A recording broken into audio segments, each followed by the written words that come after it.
شعبه للأبد قام رب المجد ناصر شعبه للأبد أنت دست الموت وحدك يا يسوع الناصري مظهرا للخلق مجدك للجمال الباهر مظهرا للخلق مجدك للجمال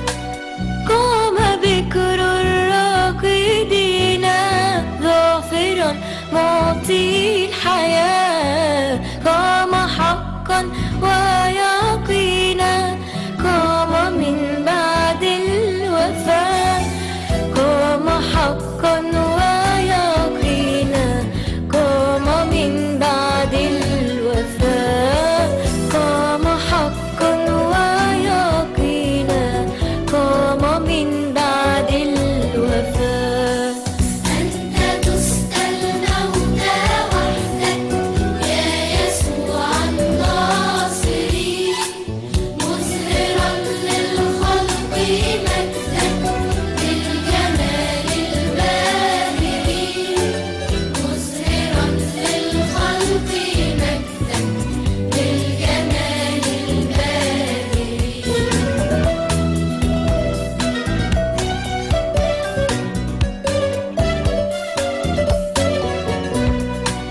وجموع الناس عادت شاهدات بالقيام والسماء والأرض نادت قام حقا قام والسماء والأرض نادت قام حقا قام والسماء والأرض نادت قام حقا قام أنت دست الموت وحدك يا يسوع الناصري مظهرا للخلق مجدك للجمال الباهر مظهرا للخلق مجدك للجمال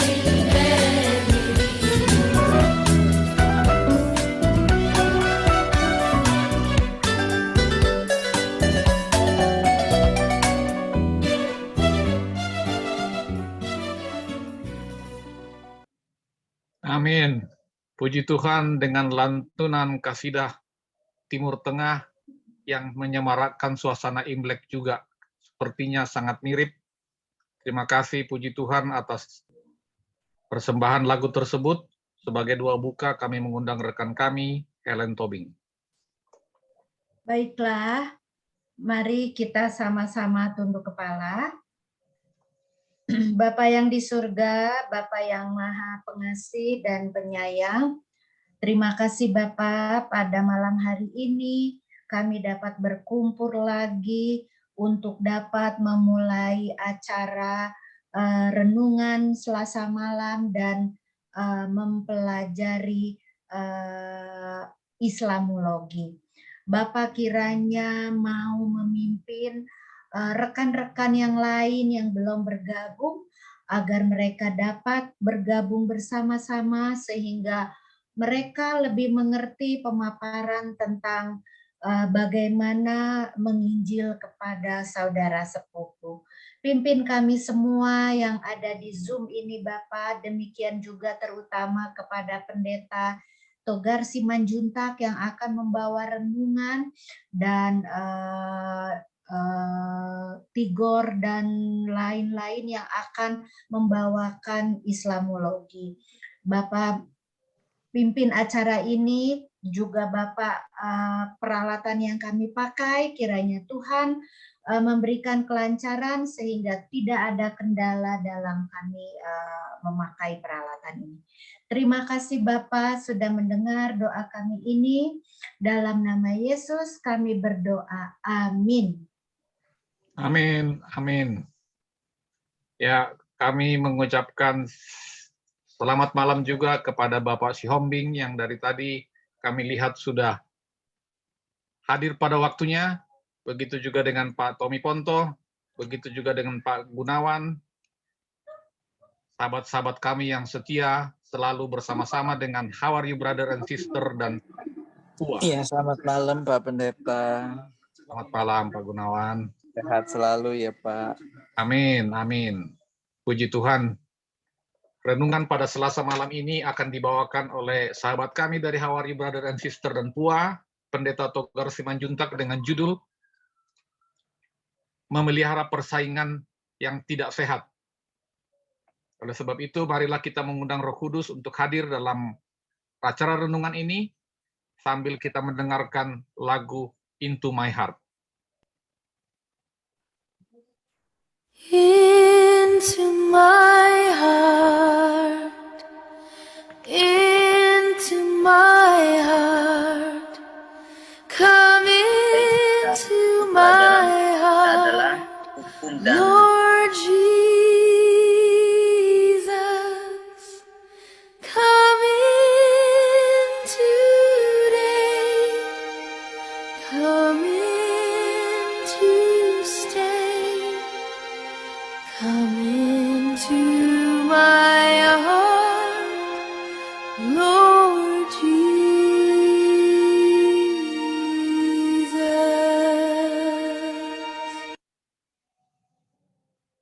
Waktu berikut ini kami persilakan Pendeta Togar Simanjuntak.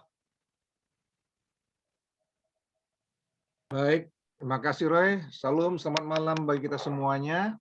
Selamat malam.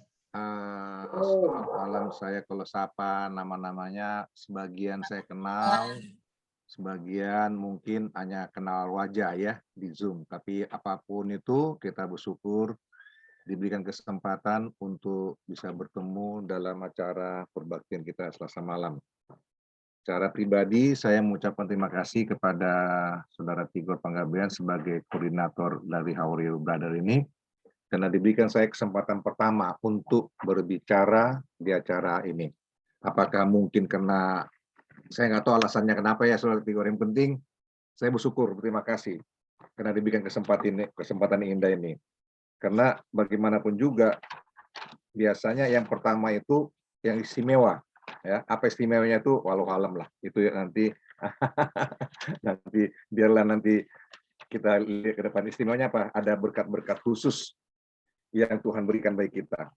Nah, saudara-saudaraku yang berkati Tuhan, tentunya kalau meletakkan judul itu, kita akan berpikir apa ya gerangannya memelihara persaingan yang tidak sehat. Itu tentunya kita akan berpikir apa gerangan dunia ini kan. Nah, kita harus bisa mengerti itu semua, saudara-saudaraku mengerti. Nah, saya akan coba membawakan pikiran kita pada renungan pada malam hari ini, yaitu cerita daripada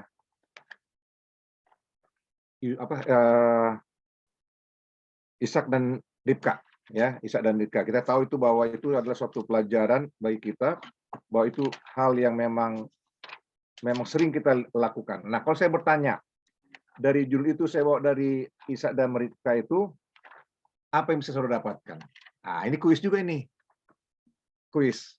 Apa yang saudara dapatkan dari cerita mengenai Ishak dan Ribka tersebut? Ada kira-kira bisa jawab kira-kira? Boleh kalau ada. Saya mau tanya dulu protokol kita, saudara Roy dulu lah. Dia biasa jago membaca kitab ini. Habis apa itu kira-kira? Kalau dikatakan saya bawa Ishak dan Ribka ini. Bisa diulang lagi Pendeta, agak sedikit kecil suaranya. Oh, masa? Saya sudah full. Nah, seperti saya, kalau saya kan kata judul saya itu adalah memelihara persaingan yang tidak sehat. Kalau saya melihat cerita Ishak dan Ribka, hal apa yang itu terjadi?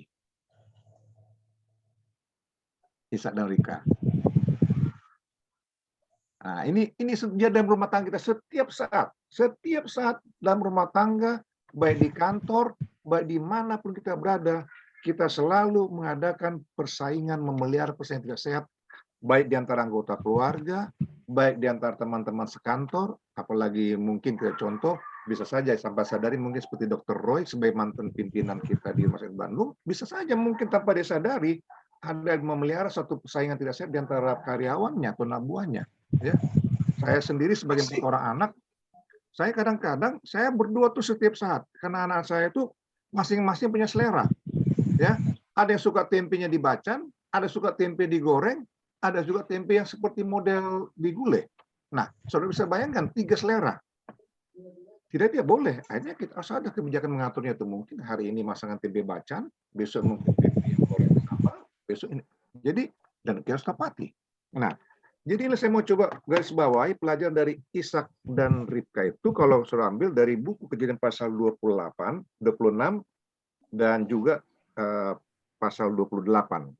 Nah, memelihara persaingan itu adalah sesuatu ditanamkan mulai bibitnya ada.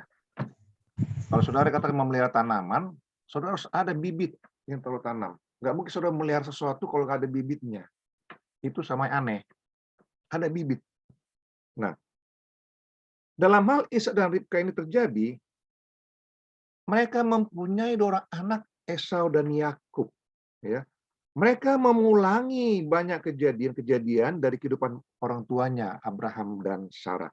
Cuman ada satu kelebihan Ishak ini yang perlu kita tiru sebagai seorang bapak di dalam rumah tangga. Ini perlu sekali. Saya kalau mau konseling orang rumah tangga atau bermasalah, saya bawa ilustrasi Ishak dan Ribka. Di dalam beban mereka, ya, di dalam beban mereka begitu berat, sekian tahun sudah belum mendapatkan anak, Ishak tidak pernah untuk berpoligami. Walaupun pada zaman itu orang berpoligami itu biasa. Nggak usah jauh-jauh, orang tuanya aja Abraham berpoligami karena tidak dapat anak awalnya dari Sarah, dia mengambil Hagar dengan mengharap melanggar akan perintah Tuhan, janji Tuhan pada mereka. Nah, tetapi kalau saudara baca dalam buku Kejadian pasal 26 menuju pasal 25, bagaimana Ishak katakan, bagaimana Tuhan engkau katanya membuat aku sebagai seorang umat pilihan, keturunanku yang akan menjadi bangsa-bangsa yang kau akan berkati, bangsa yang banyak seperti bintang di langit maupun pasir laut. Tetapi sampai usiaku yang 40 tahun begini, udah tua, belum punya anak. Bagaimana mungkin? Dia mengadu, rasanya hidup ini sia-sia Tuhan katanya. Inilah kita, keluarga, ya, terutama suami, harus bisa tetap teguh mempertahankan pasangannya, mengadu kepada Tuhan. Ini pelajaran paling utama yang kita dapatkan. Saya pelajari ini, saya terus terang, saudaraku saya sangat luar biasa saat ini. Ya, dia tetap teguh. Anaknya Esau mempunyai 2 istri. Yakub juga mempunyai 2 istri. Dan lain juga banyak istri kalau saudara yang lain. Tapi dia tetap satu. Nah, lalu Ishak menuntut janji pada Tuhan. Ya, saudaraku, kalau saudara dalam kesusahan, dalam beban berat, buka Alkitab, lihat mana janji Tuhan. Banyak sekali. Lalu baca tersebut dan berdoalah, minta pertolongan Tuhan. Minta supaya Tuhan menggenapi janjinya. Kalau Tuhan sudah berjanji, dia pasti memberikannya. Nah, di saat peristiwa Sarah mandul dan Ribka juga dikatakan mandul, rasanya tidak masuk di akal akan punya anak. Tapi ingat, jika Tuhan bersabda, tidak ada seorang pun yang bisa menghalangi. Lalu katakan, kedua keluarga, Abraham dan Sarah, Ishak dan Ribka, mengalami juga peristiwa-peristiwa dalam kehidupan mereka ketika mereka menggali sumur-sumur di mana mereka berada, ya, direbut oleh penduduk sekitarnya atau milik mereka. Mereka begitu bersukacita memberikan itu kepada para penduduk tersebut. Lalu kemudian pengalaman juga Abraham dan Ishak juga membawa keluarga mereka ke tanah orang asing bertahan untuk hidup dari kelaparan. Ini juga gambar bagi kita juga suatu ketika akan mengadakan perjalanan. Ya, menuju tempat sesuatu yang kita tidak tahu. Tapi kalau Tuhan sudah perintah kita ke sana, kita jalan. Dan perjalanan kita, dan saudaraku, kalau kita baca mengenai nubuatan-nubuatan zaman semua, kita akan mengadakan perjalanan suatu tempat kita tidak tahu di mana itu nanti saat masa-masa pengejaran terjadi, masa-masa kesusahan terjadi. Tapi Tuhan akan memimpin kita. Ya. Lalu kemudian pengalaman Abraham dan juga Ishak juga terjadi. Ya, mereka juga mengadakan satu hal yang bersalah, yaitu mengaku istrinya sebagai sepupunya.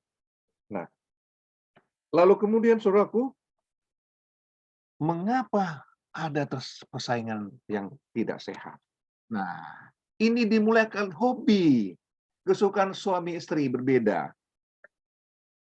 Ishak mempunyai hobi yang sangat senang akan makan daging yang diburu oleh Esau. Jadi ketika anaknya lahir, masing-masing sudah dibuatkan oleh Tuhan. Ya, dalam buku Keluaran pasal 25 katanya, yang bungsu akan menjadi pemimpin. Dia memegang, menarik akan yang sulung yang baru lahir. Ya, yang badannya berbulu. Itu sudah dibuat oleh Tuhan. Tetapi saudaraku, sering nubuatan dari Tuhan itu, ya ingat, kita mengambil keputusan sendiri untuk menggenapinya. Kalau Tuhan bernubuat bahwa yang bungsu itu akan menjadi seorang pemimpin, orang yang besar, mendapatkan hak kesulungan, ya menjadi di atas kakaknya atau abangnya, ya sabarlah kita menunggu. Sabar menunggu. Nah, peristiwa ini diceritakanlah Ishak pada Ribka, menyatakan peristiwa tersebut. Jadi ketika lahir benar, Esau itu berbulu, hobinya berburu, Yakub kulitnya mulus, licin, dan anak mami tinggal di rumah.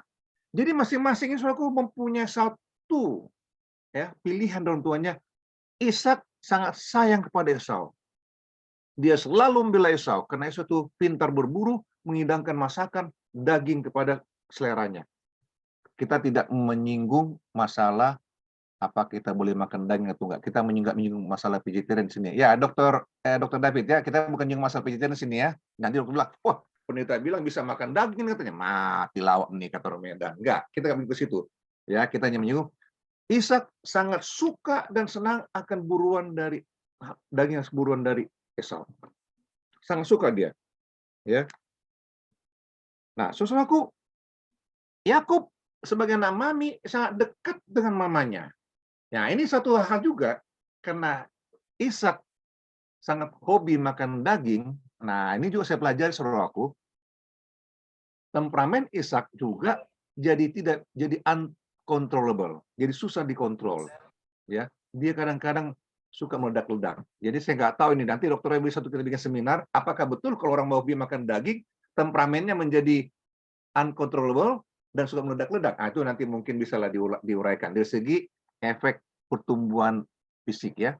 Nah, dan Ribka adalah seorang sangat lembut, sangat yang betul-betul menunjukkan kasih sayang. Karena dia tidak suka makan daging. Dan biar masakan Isus sekalipun nggak suka dia. Jadi pengaruh rupanya. Saya waktu belajar ini surahku terus terang. Jadi sejak waktu sebenarnya berapa puluh tahun yang lalu, saya lihat, pelajari. Terus terang, itu membuat salah satu, saya langsung totali berhenti makan daging. Ya, totali. Saya ini kesaksian saya, saudaraku. Jadi semenjak itu saya merasakan memang betul ada pengaruh. Nah, cara rincinya nanti mungkin nanti kita minta dokter bisa menguraikan itu kepada pelanggan berikutnya. Nah, jadi saat doa dari Ishak di usia 40 tahun itu sudah menikah dalam Kejadian pasal 21, dia merasa beban itu berat. Tapi Tuhan sudah katakan, engkau akan mendapatkan keturunan banyak dan anak bukan kembar yang sulung itu ya berbulu dan dia akan menjadi yang terbawah dan yang bungsu tunggal hak kesulungan. Dia sudah dinubuatkan. Nah, tapi saudaraku, di dalam hal kehidupan ini katanya sering kita sebagai orang tua mengabaikan akan hak keadilan kepada anak kita, bahkan di kantor. Saya dalam pelautan saya kadang ke gereja-gereja, ke anggota-anggota jemaat, sering kadang sedih saya melihat. Ya, orang tua itu mengadakan perbedaan kasih sayang kepada anak-anaknya. Saya sedih sekali kalau begitu. Sampai kadang-kadang begitu sayang di anaknya mungkin sama si bungsu, orang tuanya, begitu anaknya yang sulung ini melakukan kesalahan, dimarahi. Atau anak yang bungsu ini mungkin ada kesalahan, tapi dibilang, abang itu katanya begini. Langsung dimarahi, bahkan lalu tangan. Tak. Itu sangat menyusahkan. Sangat menyusahkan, saudaraku. Jangan pernah kita memelihara itu. Jadi, akibat dari Ishak lebih menyayangi Esau, karena Esau pintar berburu dan memasak daging untuk kesenangan Ishak, dia lebih menyayangi Esau dan dia tidak suka sama Yakub. Dan kemudian Ribka, karena dia senang sama Yakub, anak mama dan bantu Yakub, waktu Ribka di rumah mengurus rumah dan mas segala macam, Ribka lebih sayang kepada Yakub. Hanya dia memilih menyayangi Yakub daripada Esau. Ini saudaraku menjadi mengubah tabiat Ribka yang tadinya jangan lupa saudaraku, yang tadinya dia seorang yang sangat lembut sekali, seorang yang sangat penyayang sekali, sangat perhatian sekali, berubah drastis menjadi seorang pencemburu, bukan pencemburu karena masalah pasangan, bukan. Pencemburu kasih sayang kepada Ishak, suaminya, lalu kemudian membuat satu rencana pendendam dan membenci. Hanya dia membuat satu rencana yang menanamkan bibit-bibit itu bertumbuh, persaingan itu. Jadi saudaraku, aman bagi kita, di saat saudara mulai mengadakan satu perbedaan kasih sayang kepada anak-anak saudara, karakter saudara berubah total. Berubah. Hati-hati. Jangan pernah Anda menanamkan bibit persaingan yang tidak sehat kepada anak-anak, kepada keluarga, kepada siapa saja. Kalau saudara pemimpinan, kepada karyawan, ya lakukanlah punish and reward yang benar. Ya. Tapi jangan berdasarkan like and dislike. Ya. Yang pada asalkan karena ABS, asal Bapak senang. Lakukan. Jadi Ribka itu berubah. Nah, observasi sini, Ishak sangat membela Esau, Ribka membela Yakub, dan ini sudah tertanam sejak kecil. Ya, sudah tertanam, mereka tanamkan begitu. Jadi berubah karakternya. Ya, berubah karakternya. Ishak juga sangat pelembut yang sangat menyayangi ya dalam rumah tangga. Akibatnya dia pun merasakan perubahan akan karakternya itu. Jadi kita lihat sini bagaimana kemudian akibat tindak itu mereka anak-anak itu bertumbuh dalam persaingan tidak sehat. Ya. Karena merasa masing-masing, oh saya dibela ini, oh saya dibela ini. Merasa masing-masing punya pelindung. Ini sangat berbahaya. Ya, satu ketika saya pernah melok satu keluarga, anaknya 2, tapi bukan kembar ya, yang satu kelas 2 SMA, yang satu kelas 1 SMA, dua-duanya laki-laki. Saya lihat ribut. Yang satu membela, yang bapak membela anak yang paling besar, yang satu membela ini. Saya ribut sekali, sampai si bapaknya ambil itu seperti tali pinggang itu, dia libas anaknya yang bungsu. Datang mamanya, diambil kayu, dia mau pukul anak yang paling sulung di tengah-tengah. Saya kaget. Ada apa ini, saya bilang. Langsung bilang gini-gini, macam-macam bilang. Saya bilang stop ribut, saya bilang. Kalau kalian dua melakukan penganiayaan kepada kita, sudah melakukan perbedaan kasih sayang, saya akan ambil anak kalian berdua, saya pelihara dengan baik, saya bilang. So mereka jangan ribut nanti makin besarnya, jadi mereka saling membenci, saya bilang. Stop, saya bilang. Karena dua-dua ini adalah darah daging kalian berdua, saya bilang. Kalau kalian tidak mau lakukan begini, lebih baik saya pelihara mereka dua deh, saya bilang. Mereka kaget. Lalu mereka cerita. Ingat, tidak boleh di depan anak-anak kalian mengadakan satu pembelaan yang berbeda satu sama lain. Nah, pada saat Ishak mau mengadakan pemberkatan untuk anaknya ini, berkat yang diberikan kepada anak sulung, Ribka meminta kepada Ishak supaya Yakub diberkati sebagai anak sulung. Ishak nggak mau. Nah, disinilah berputar akalnya Ribka itu. Tapi sebelumnya Ribka sudah tahu bahwa Ishak itu sangat suka kacang merah. Ya. Apa saudara pernah pergi ke Manado? itu kacang merah dari rare atau ratahan itu, saya lupa itu. Waduh, enaknya luar biasa itu kacang merah itu. Ya gimana Grace pengalian? Itu luar biasa enaknya. Jadi kalau di kelabat itu ada sahabat dikasih kacang merah, saya lebih baik jangan makan nasi deh. Lebih bagus kacang merah saya makan, saya bawa ke mangkok ke rumah. Luar biasa enaknya memang. Nah, jadi tahu tuh Ribka. Jadi tahu kapan Esau pulang berburu untuk istirahat. Dia sengaja tidak ada buat masakan di rumah selain kacang merah yang dimasak oleh Yakub. Dia sengaja buat demikian. Nah, saudara, kita tahu tuh kapan Ishak pulang diintip. Ingat, kalau kita sudah merencanakan sesuatu yang kurang baik, ya, setan campur tangan untuk memuluskan rencana tersebut, untuk menggapai rencana yang kurang baik tersebut. Dan efeknya akan luar biasa. Betul, Esau pulang pada jam itu Yakub lagi asik masak kacang merah itu udah matang dan harumnya luar biasa. Kalau saudara nggak percaya, saudara masak kacang merah rumah dengan masak enak, ya seperti model pakai kacang emas itu harumnya luar biasa, ya begitu enak. Apalagi kalau saudara bikin seperti model rendang, ya itu luar biasa enaknya. Cium itu udah luar, langsung Esau kelaparan, dia minta lagi. Nah, sudah rancang oleh Ribka. Apabila nanti abang meminta ini, ya lakukanlah hal demikian. Mintalah kesulungannya dia.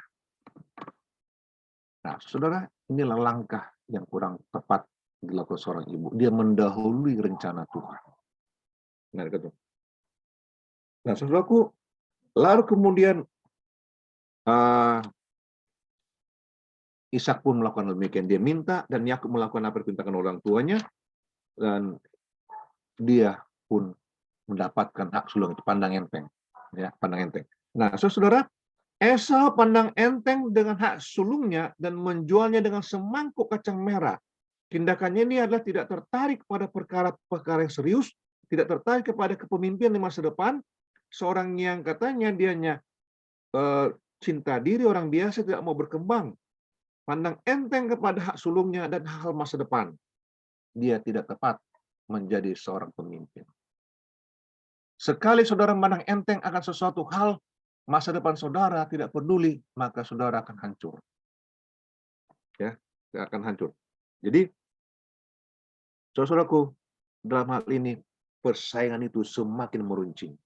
Jadi ketika Esau lagi berburu, saat meminta daging masakannya mau diberkati, Ribka cepat-cepat memasak menu yang biasa Esau buat, lalu diambil suatu kulit bulu menutupi badan Yakub yang mulus, yang licin, dan dia minta Ishak memberkati. Nah, Ishak sudah mulai buta, dia hanya merabat. Dia bilang, kulitnya adalah kulitnya Esau, tetapi baunya bau Yakub. Nah, sampai sini sebenarnya Ishak masih bisa membatalkan pemberkatan sebagai kesulungan Yakub. Tetapi karena didorong tuh sama Ribka, sehingga meraging semua itu, akhirnya itu terjadi. Nah, terjadi, saudara. Nah, saudaraku, harus kita ketahui orang tua perlu bersatu dalam membesarkan anak-anak. Jangan ada pro dan kontra atau membiarkan persaingan. Lalu, saudaraku, rasakanlah sebuah kerinduan yang mendalam kepada anak-anakmu sama rata, sama rasa. Ya. Dan kemudian lakukanlah dengan bertekad selalu benar kepada Tuhan. Doakan anakmu setiap malam. Saya nggak tahu apa saudara, setiap malam adakah berdoa dengan menyebut nama anak-anak saudara, ya, di dalam doa saudara itu? Lakukan, bangun, sebut namanya, pegang nama saudara itu. Ishak dan Ribka berdoa memang, tetapi berdoa hanya untuk menyenangkan hatinya sendiri, ya, dan menghancurkan masa depannya. Cerita Ishak dan Ribka ini dimulai dengan baik sebenarnya. Ya, bagaimana pernikahan mereka berakar pada sifat yang menyenangkan hati Tuhan dan dapat melestarikan perjanjian Tuhan dalam kehidupan mereka, sebagaimana mulai dari Abraham dan kehidupan mereka. Lalu pernikahan Ishak juga ditampilkan bukan sekedar pandangan duniawi, tetapi benar-benar mereka mengandalkan Tuhan. Ya, mengandalkan Tuhan dalam tuntunan Tuhan di dalam rencana pernikahannya. Dan juga pernikahan itu juga diawali dengan baik dan penuh sukacita karena diserahkan dengan penuh pengharapan pada saat hambanya Abraham untuk disuruh mencari ya, mencari akan pasangan atau istri buat Ishak. Dan juga dikatakan mereka itu ada satu bentuk satu rumah tangga yang baik pada awalnya. Tidak ada suatu hal yang aneh, ya, sangat berbahagia. Sampai kalau kita katakan dalam Mazmur 127 ayat 1, jikalau bukan Tuhan yang membangun rumah, sia-sialah orang yang membangunnya. Mereka melakukan tersebut. Tetapi ketika mulai muncul bibit-bibit, ya, persaingan, rasa pilih kasih itu, ya, maka ilah kancuran. Jadi apa yang membuat rumah tangga itu tidak berbahagia? Salah satu penyebab adalah adanya pilih kasih. Ya, adanya pilih kasih. Ya, dan menyebabkan itu ikan merusak. Nah, kemudian saudaraku, apakah yang dalam pikiran kita bisa merasakan itu dalam kehidupan kita? Nah, lalu kemudian ketika Esau pulang, dia mau ingin tak diberkati, sudah terlambat. Hak kesulungan itu sudah diberikan kepada Yakub. Esau marah. Ya, dia marah. Dia mau membunuh Yakub. Nah, saudara, klimaksnya adalah Yakub lari, Esau juga mengejar lari, dan rancangan untuk pelarian Yakub itu juga dirancang oleh Ribka. Jadi saudaraku, satu kesalahan yang kita lakukan akan ditutup dengan kesalahan lain, ditutup kesalahan lain, dan kesalahan lain. Akhirnya, nah, apa yang terjadi? Sampai Ishak dan Ribka mati, ketika mereka anak lari, mereka tidak bisa bertemu lagi dengan anak-anaknya. Tidak bertemu lagi. Apa tidak sedih, saudaraku? Nah, saudaraku, inilah hal yang saya bawakan bagi kita. Mari, Amsal 9 ayat 17 katakan, didiklah anakmu, maka akan memberikan ketentraman kepadamu dan mendatangkan kepadamu kebahagiaan. Didik itu arti kata di dalam Tuhan. Kasih sayang merata. Ya, jangan pilih kasih, jangan adakan persaingan yang tidak sehat. Jangan. Nah, saya mengajak kita semua pada malam hari ini. Sekecil apapun ada rasa persaingan di hati saudara. Sekecil apapun dalam hal-hal mungkin ada muncul pilih kasih dalam hati saudara. Jangan biarkan itu bertumbuh jadi bibit-bibit untuk masa depan bermasalah. Jangan biarkan itu. Karena Tuhan tidak pernah untuk menanamkan bagi kita adanya persaingan-persaingan tidak sehat. Tidak pernah. Dan Tuhan mau saudara saya menjadi anak-anak Tuhan yang setia, ya, agar kita yakin sebagaimana Tuhan menciptakan manusia itu dalam hal hidup bersama dengan bahagia dalam rumah tangga, dan itu akan kita nikmati dalam kerajaan surga. Banyak pilihan yang keliru kita lakukan di dunia ini, banyak saudaraku. Tetapi pilihan yang keliru itu bisa kita perbaiki apabila dalam hati kita tidak ada perasaan pilih kasih ataupun menumbuhkan persaingan. Ya. Nah, yang saya mau tanam adalah mari kita saudaraku semua bersama-sama, ya, agar kita selalu melakukan keadilan dalam rumah tangga kita kepada anak-anak kita. Ingatlah, akibatnya sungguh fatal. Sampai Ishak dan Ribka mati, mereka tidak bisa lagi bertemu dengan Esau dan Yakub. Mereka tidak lagi bisa melihat akan anak cucu-cucunya di kemudian hari kemudian. Bisa mereka lihat. Mereka tidak bisa lagi melihat akan janji Tuhan itu sementara mereka hidup. Hilang semua. Janji Tuhan tetap berjalan, tetapi mereka mati di dalam penderitaan. Dan penderitaan. Jadi saudaraku, biarlah kita selalu setia untuk memelihara keadilan rumah tangga kita. Menjaga hubungan yang manis dengan rumah tangga kita masing-masing. Andalkan Tuhan setiap saat, maka rumah tangga akan ditolong di rumah tangga yang bahagia. Inilah doa dan harapan kita bersama. Amin. Amin. Amin. Terima kasih pendeta untuk renungan ilustrasi memindah rumah tangga bahagia. Kita akan masuk dalam ruang respons. Saya pada waktu membaca judul memelihara persaingan tidak sehat, sebenarnya saya langsung teringat pada waktu saya kuliah dulu. Waktu kami dulu mengambil masteral program untuk MBA program itu, kalau ada judul-judul begini ini menarik sekali. Memang kami ditempa untuk itu, bagaimana how to survive di dalam perusahaan. Merubah suasana perusahaan itu menjadi suasana yang harmonis. Dengan kondisi yang harmonis itu, bagaimana kita menciptakan keuntungan yang sebesar-besarnya untuk perusahaan. Pada waktu saya membaca judul ini. Dan saya juga teringat bagaimana kita hidup berdampingan, memelihara persaingan yang tidak sehat, mungkin di dalam jemaat. Kadang-kadang saya merenung pada waktu saya membaca bagaimana chat-chat yang ada di WA Group Islamologi. Luar biasa renungan yang pendeta bawakan pada malam hari ini. Saya akan berikan kesempatan kepada mungkin 2 atau 3 teman-teman yang hadir pada malam hari ini untuk memberikan respons untuk renungan pada malam hari ini. Kami persilakan waktu dan kesempatan ini. Mungkin sedikit ya, Pendeta. Silakan. Kalau melihat judulnya sangat-sangat menarik, karena mungkin kami juga sedang mengalaminya, Pendeta. Kalau ini Pendeta bawakan di dalam rumah tangga. Kalau kita masuk di dalam rumah Tuhan, maksudnya ada juga persaingan tidak sehat di dalam pelayanan, Pendeta. Itu sangat-sangat jelas. Kalaupun kita mau balik membalas ataupun ini sebetulnya bisa, tapi buat apa ya? Karena tujuan kita bukan untuk nama kita, Pendeta, kalau untuk pelayanan ini. Yang terutama adalah demi nama Tuhan, membesarkan nama Tuhan, bukan nama kita. Tapi yang terjadi ada untuk nama pribadi. Kalau Pendeta tadi katakan, apakah salah kalau kita menyatakan pilih kasih itu? Maksudnya jangan sampai terlihat dan dirasakan pilih kasih itu. Itu sangat sakit, Pendeta. Sangat sakit. Karena apa? Kalau sudah pilih kasih berarti oh dia yang disayang, oh dia yang lebih ini dong, aku enggak dong gini. Jadi kita minder sendiri, Pendeta. Tetapi di balik semua itu, kalau kita serahkan sama Tuhan, puji Tuhan, kuasa Tuhan yang jadi, Pendeta.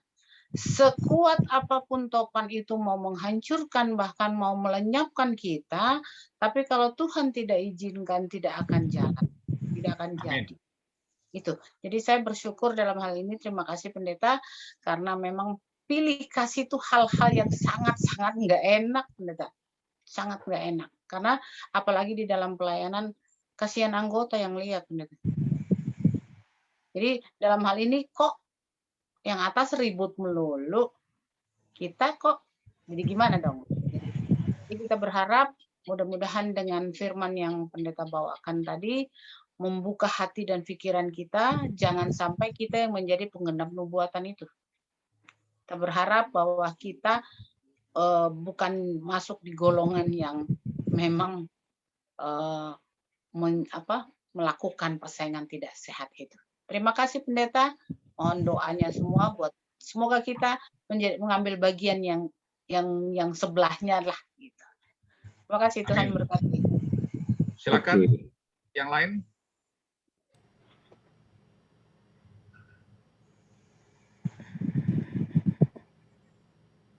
Saya senang ini ada. Roy, Ya, mungkin saya tambahkan sedikit. silakan Pendeta. Kalau saudara baca dalam buku Rumah Tangga Advent, saya sudah baca ini 3 kali buku ini, begitu luar biasa. Ya, kalau rumah tangga kita ada yang kurang baik, kurang sehat, maka dia akan menjadi troublemaker di masyarakat, rusak.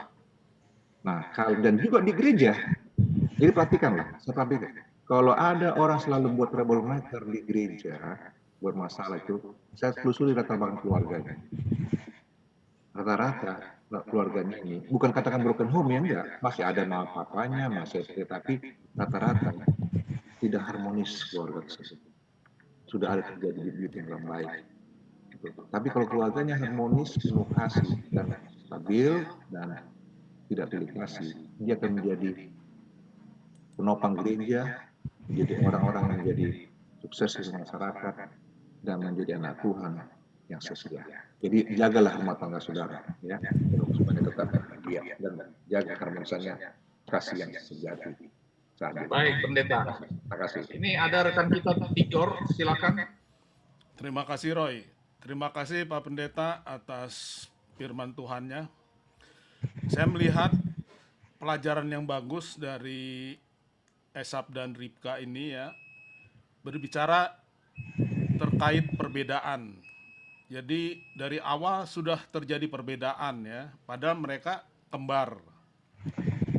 Nah kalau kita lihat perbedaan itu malah menjadi pemisah ya. Jadi kesayangan ibunya dan satu lagi kesayangan bapaknya.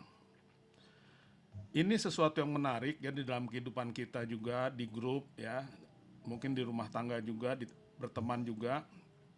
Sebenarnya perbedaan itu bukan menjadi pemecah. Jadi bagaimana perbedaan itu menjadi penguat ya. Misalkan si Esau berburu, si Yakub memasak ya. Nah kelihatannya nggak ada kerjasama ya. Jadi masing-masing punya kesibukan sendiri dengan kepentingan masing-masing ya. Dan didukung oleh orang tua yang pilih kasih gitu.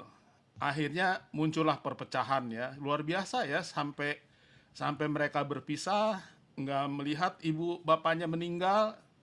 Sungguh menyedihkan sebenarnya kehidupan seperti itu ya. Dan saya lihat bahwa perbedaan yang ada di diri kita itu bukan menjadi jurang pemisah ya. Saya lihat bagaimana caranya, yaitu ya kita harus banyak berserah kepada Tuhan, banyak berdoa agar kita bisa dituntun melakukan tindakan yang baik ya. Saya sendiri kadang-kadang suka kebawa emosi ya, melihat perbedaan. Ada yang satu orang suka ngepost rajin, akhirnya jadi kita waduh nih ya, tapi begitulah. Jadi kita banyak berdoa, merendahkan hati, pasti Tuhan akan pimpin ya. Dengan perbedaan itu menjadi kekuatan ya, karena nggak semua manusia sama. Terima kasih Pak Pendeta. Ya, ilustrasi perbedaan yang sangat ekstrim ya, yang Pendeta bawakan antara bumi dan langit. Kalau nggak kiri kanan, nggak ada di tengah-tengah. Kalau nggak salah tadi Pak Pendeta mengatakan Pak Pendeta ada 3 ya, 4.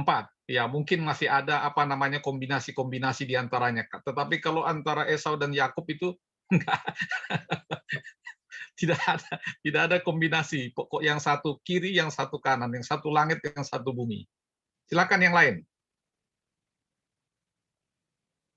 Di sini kami lihat ada Pak Wisdom, ada Pak Siombing. Pak Siombing dari awal sudah hadir. Kami ingin dengar juga suaranya nih. Silakan, bagi yang lain.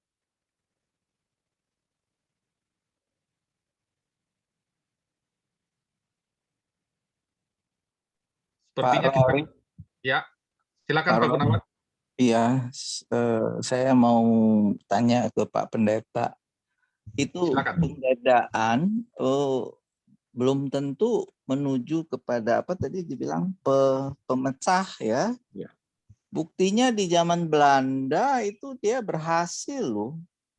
Belanda itu bercokol di bumi Nusantara berapa 3,5 abad ya, kalau nggak salah 350 tahun. Itu dengan politik divide et impera ya. Jadi satu raja dikilik belah kiri, satu raja yang belah kanan lagi dipuja-puja, akhirnya berperang mereka. Yang untung akhirnya penjajah juga Belanda itu. Itu bagaimana tuh? Jadi ini ada kesalahan apa di si Ishak sama si Ribka ini? Kok dia sampai begitu bodoh? Dibedakan tapi akhirnya memukul balik ke diri itu mereka sendiri gitu. Sementara penjajah selalu berhasil dengan politik divide et impera. Ya, saya sendiri di perusahaan misalnya jadi manajer ya. Itu saya ngeri loh kalau lihat anak buah saya tuh terlalu ragem semuanya gitu. Saya takut tiba-tiba mereka itu kompakan melawan saya gitu ya. Jadi bagaimana ini diterapkan cerita malam ini si Ishak dan Yakub ini ke dalam kehidupan manajerial sehari-hari, bukan hanya di rumah tangga, di pekerjaan, di pemerintahan, di masyarakat, sebagainya. Mohon tanggapannya gitu. Terima kasih Pak Roy, Pak Pendeta. Ya, terima kasih. Pak Pendeta, sebelum Pak Pendeta jawab, saya ingin dengar dari rekan kita Dr. Roy yang tadi Pendeta berkali-kali menyebutkan, karena Pendeta Roy ini juga, Dr. Roy ini banyak juga mengalami pengalaman-pengalaman yang mungkin bisa jadi bermanfaat tandem dengan renungan pada malam hari ini. Kami persilakan Dr. Roy sebelum Pendeta Togar akan memberikan tanggapannya. Ini kelihatan ini siapa yang sahabat dan kelihatan siapa yang belum bersahabat ini. Melindungi sahabat ini Pendeta Simanjuntak ini, Bro Roy Mamora ini. Kalau memang betul yang dikatakan Pak Gunawan, kita sebagai manajer kalau lihat anak buah bersatu kemudian sepertinya ada agenda terselubung ya. Hanya ini kan berbicara tentang bagaimana kehidupan kita di dalam hidup sosial. Ya, dalam kehidupan sosial memang, apalagi kita sebagai yang mengatakan diri kita sebagai umat-umat pengikut Kristus atau umat-umat Tuhan, anak-anak Tuhan, maka kita tidak bisa untuk melakukan perbedaan. Salah satu contoh misalkan begini, kita berdoa kepada Tuhan kita, ya, doa yang diajarkan oleh Tuhan Yesus. Bapa kami yang di sorga. Dengan Bapa kami, itu sebetulnya adalah sama saya dengan Pak Gunawan yang berbeda suku, antara orang Batak sama orang Manado sama orang Jawa, itu harus sama. Jangankan di dalam keluarga, dalam hubungan sosial saja kita harus sama. Tidak boleh melakukan perbedaan. Ya, ini dalam hubungan sosial. Memang maksud dari pendeta saya lihat adalah hubungan sosial di dalam keluarga dan di dalam di dalam kehidupan kita sehari-hari. Karena ada satu poin juga dikatakan agama dan kehidupan sehari-hari itu tidak boleh dipisah. Nah, memang di dalam kehidupan kalau dulu zaman kolonial mereka melihat bahwa kalau bersatu rakyat Indonesia mereka akan kalah karena mereka kalah dari segi jumlah, sehingga mereka mempunyai politik itu. Nah, tetapi kalau misalkan Pak Gunawan mengatakan ada politik juga di dalam manajemen kantor, mungkin kalau kita serahkan semuanya dalam tuntunan pimpinan Tuhan, ada banyak manajer yang serahkan semuanya kepada Tuhan meskipun sudah berupaya digoyang orang itu tidak berhasil. Jadi memang kadang-kadang kita sering mempunyai pemikiran seperti akal manusia. Akal manusialah yang dipelihara atau dikembangkan oleh orang tua dari Yakub dan Esau, yaitu Laban dan Ribkah. Iya ya. Kok Laban lagi? Esau. Ishak dan Ribkah. Ishak dan Ribkah. Iya. Laban orang tua dari Ribkah ya. Ishak dengan Ribkah.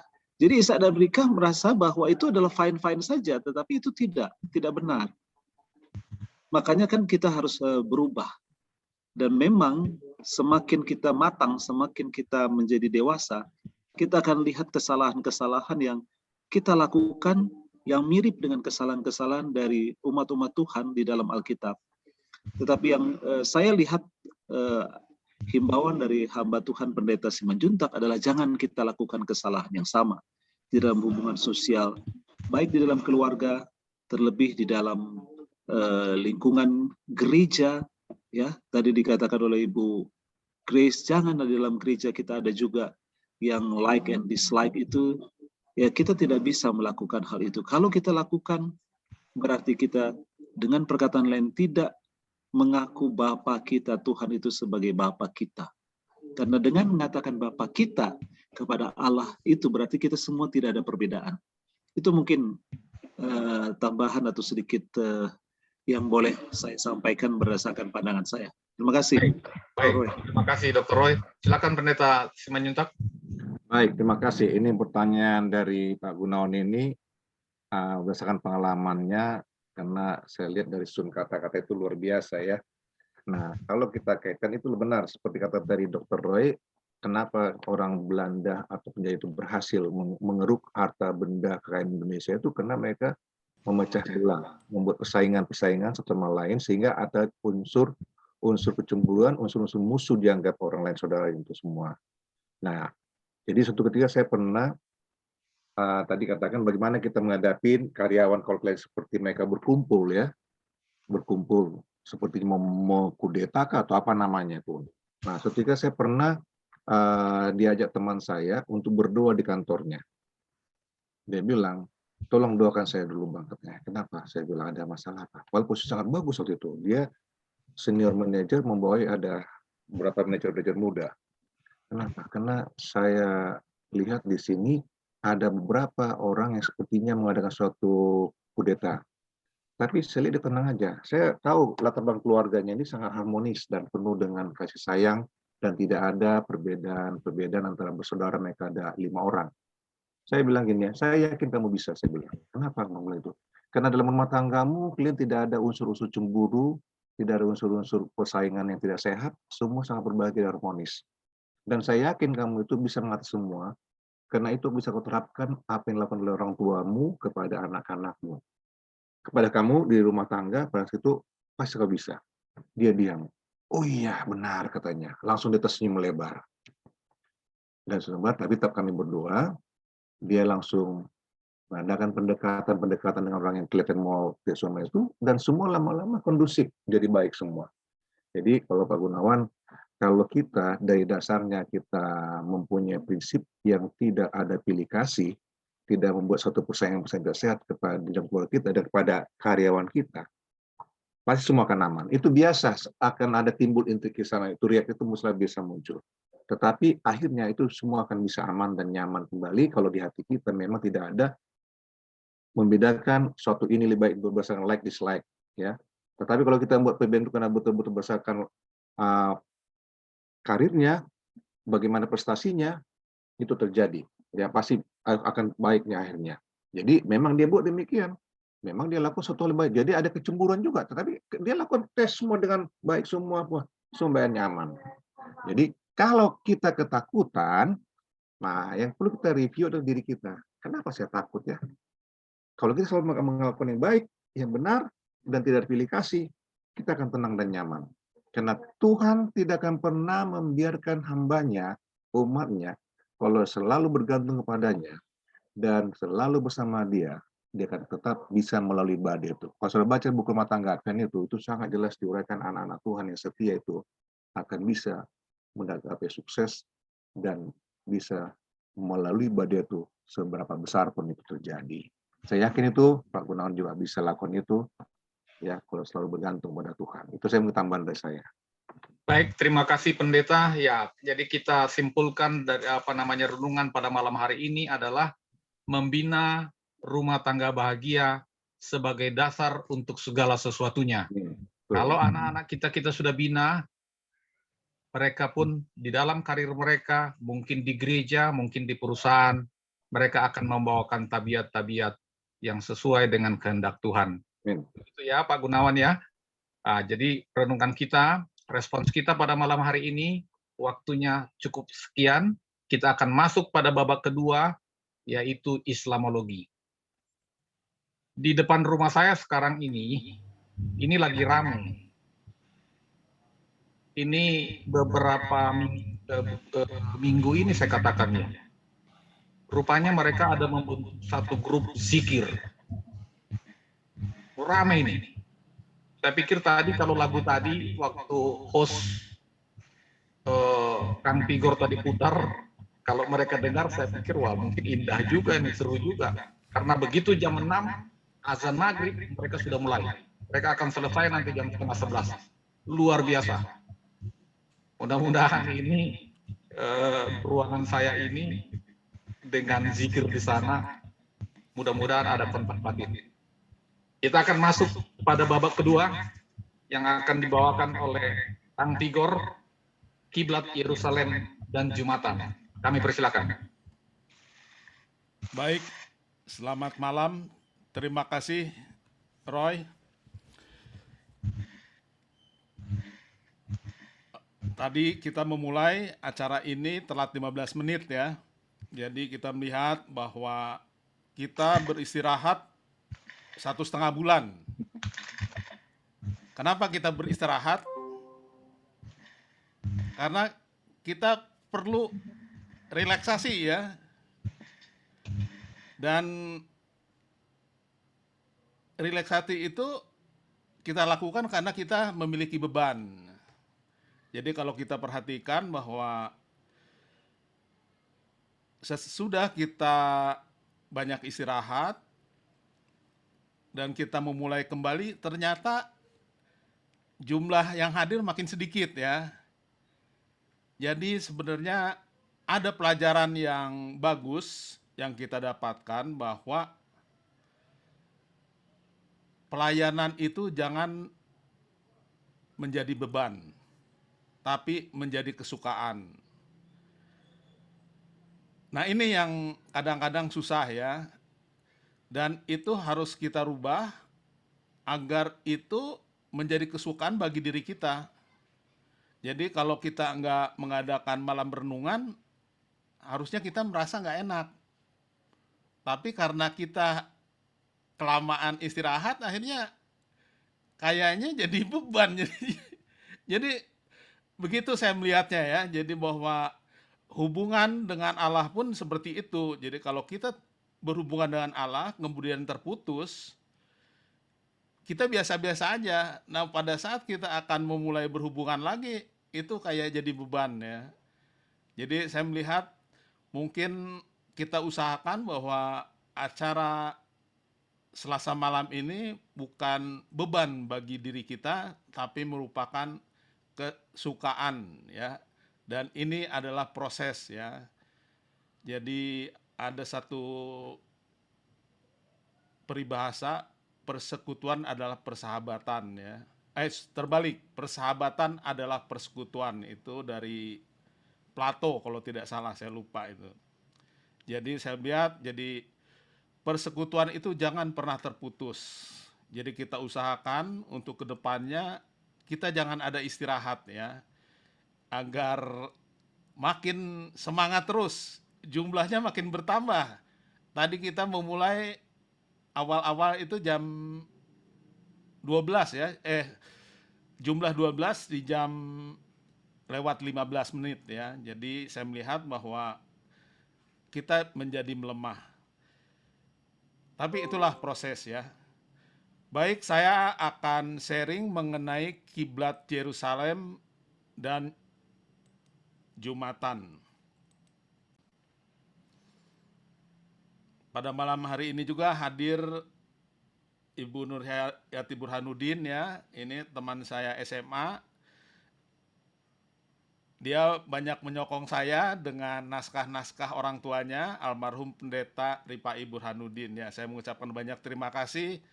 Kalau saya di grup kelihatan pintar, itu bukan karena saya pintar, karena saya duluan membaca dari naskah yang diberikan dari Ibu Nurhayati Burhanuddin ya. Terima kasih udah ikut hadir ya.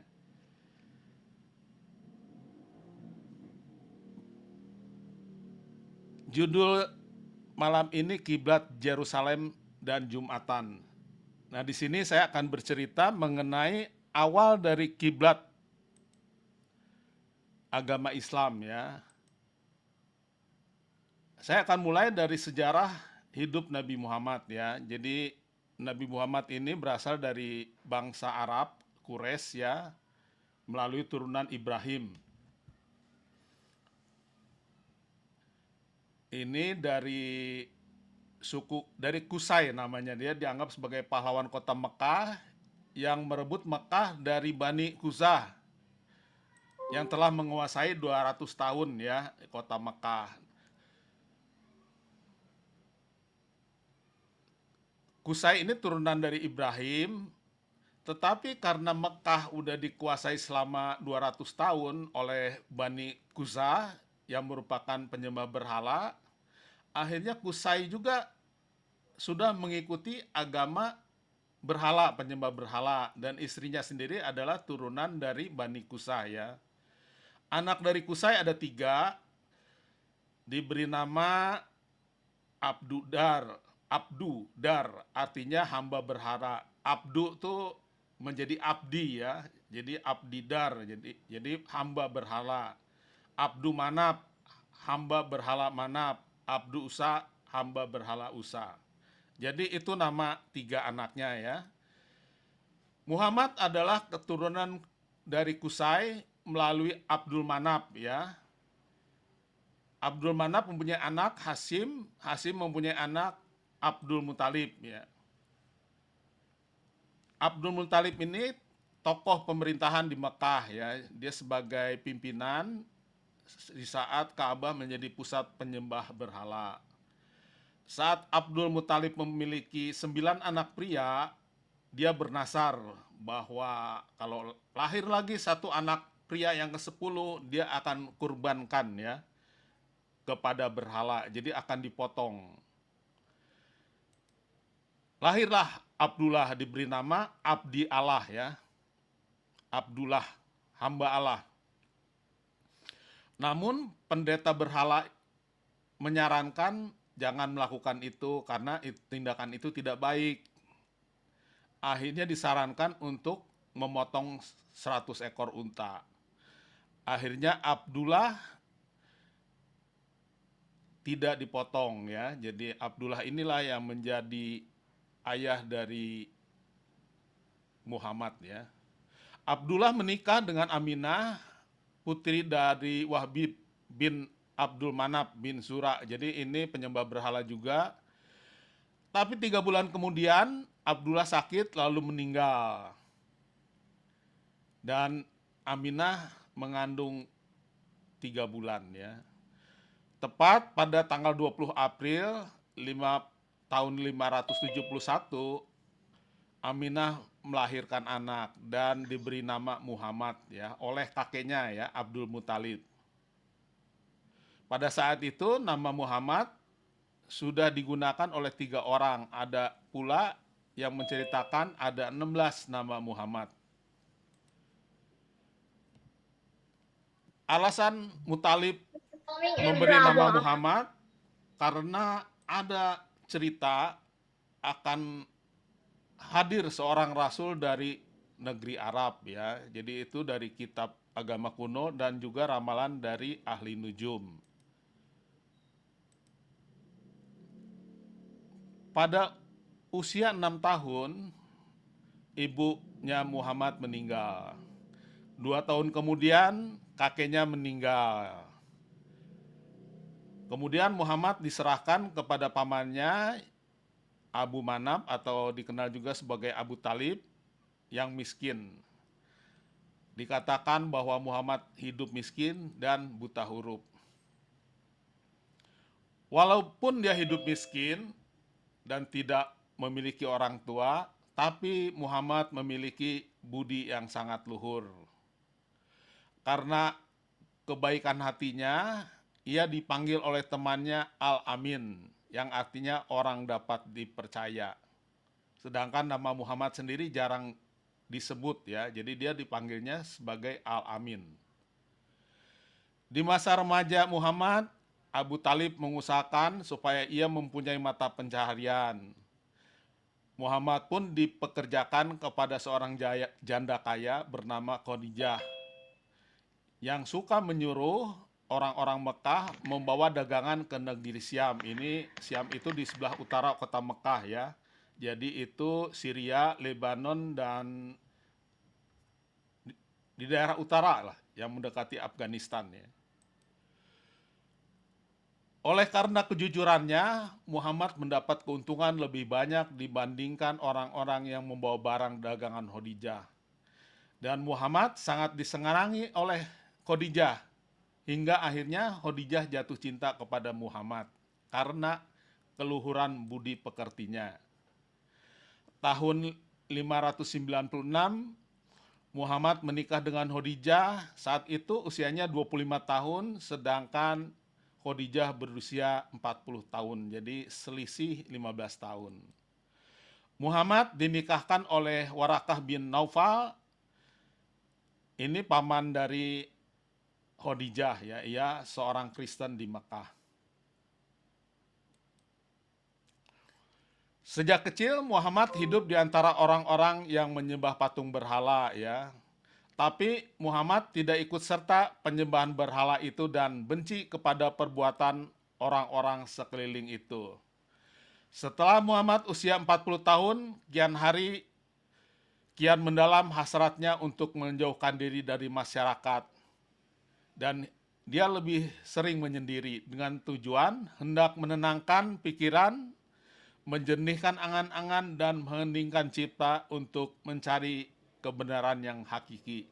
Jadi dia sering merenung ya, merenung dan bertanya kepada dirinya sendiri ya mengenai agama mana yang benar ya. Kok banyak berhala gitu yang disembah. Bertepatan dengan 17 Ramadan atau 6 Agustus tahun 610 ketika Muhammad merenung di sebuah gua, ini bernama Gua Hira, datanglah malaikat Jibril membawa tulisan wahyu pertama ya, itu dikenal dengan Al-Iqra ya. Dia disuruh membaca tetapi dia bilang dia tidak bisa membaca. Kemudian beberapa kali wahyu datang dan salah satunya adalah perintah untuk mengikuti agama Ibrahim yang lurus. Ini di surat An-Nahl 123 ya.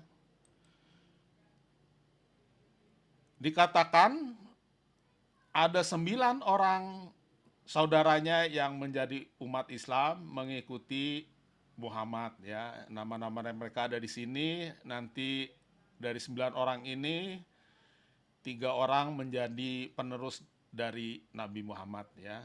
Ali bin Abi Thalib, Abu Bakar As-Siddiq, dan Utsman bin Affan. Utsman bin Affan ini nantinya yang membukukan dari Al-Quran.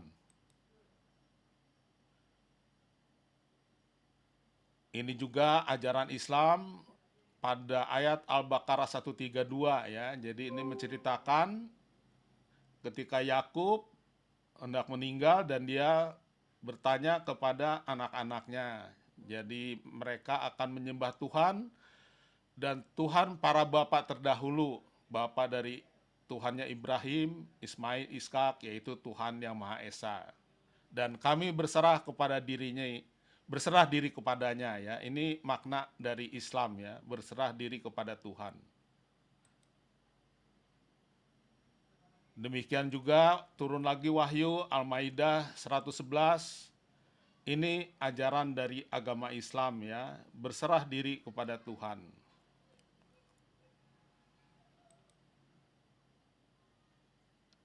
Nah, ajaran Islam juga mengajarkan mengenai hari Sabtu.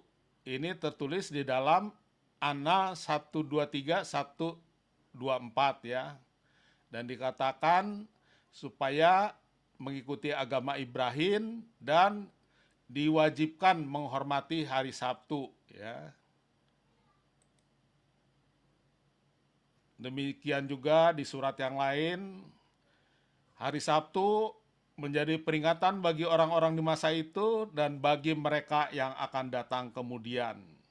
Jadi pada awal Islam itu hari Sabtu itu disucikan ya. Mengapa hari Jumat? Jumat sendiri diambil dari kata yang bermakna berkumpul. Karena di hari inilah umat muslim berkumpul dan beribadah salat Jumat bersama.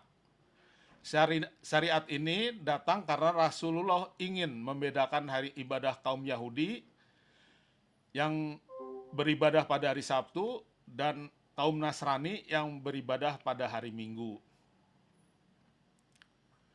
Sebelum datang Islam sebenarnya hari Jumat itu sudah ada ya.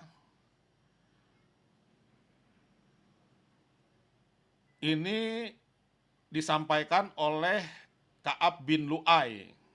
Jadi beliaulah yang pertama kali memberi nama hari Jumat atau hari berkumpul. Yang pada saat itu hari Jumat itu dikenal sebagai hari Arubah. Siapakah Ka'ab bin Lu'ay? Jadi Ka'ab bin Lu'ay ini adalah orang Arab keturunan Yahudi ya. Jadi lahir 305 Masehi, jadi 300 tahun kurang lebih sebelum Islam ada. Jadi istilah Jumat itu sudah ada ya, bukan dibawakan oleh umat Muslim ya. Iya. Penamaan hari Jumat digunakan oleh Ka'ab bin Lu'ay untuk kegiatan di hari Arubah. Di mana pada hari Arubah itu orang mengadakan bermacam festival ketangkasan ya. Jadi selama 6 hari mereka bekerja, maka pada hari yang ke-6 ini mereka melakukan ini saling pamer ya. Bisa itu mengenai ilmu sihir, baca puisi, ilmu perdagangan, olahraga, dan inovasi di bidang-bidang mereka yang dapat dipamerkan. Hari Arubah juga disebut sebagai hari pameran ya. Tetapi Ka'ab bin Lu'ay pada hari Arubah melakukan dakwah. Jadi bukan pamer.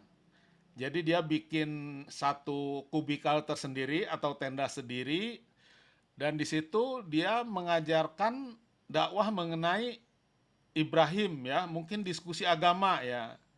Dan di situ dia menyebut hari Arubah itu menjadi hari berkumpul sebagai istilah ya, atau hari Jumat. Bahasa Arabnya ya, itu berkumpul. Sesudah mendapat wahyu yang disampaikan beberapa kali, Muhammad melakukan sembahyang, dia tidak berkiblat ke Ka'bah. Mengapa? Karena di Ka'bah itu merupakan pusat berhala ya. Ada 300 berhala lebih di dalam Ka'bah.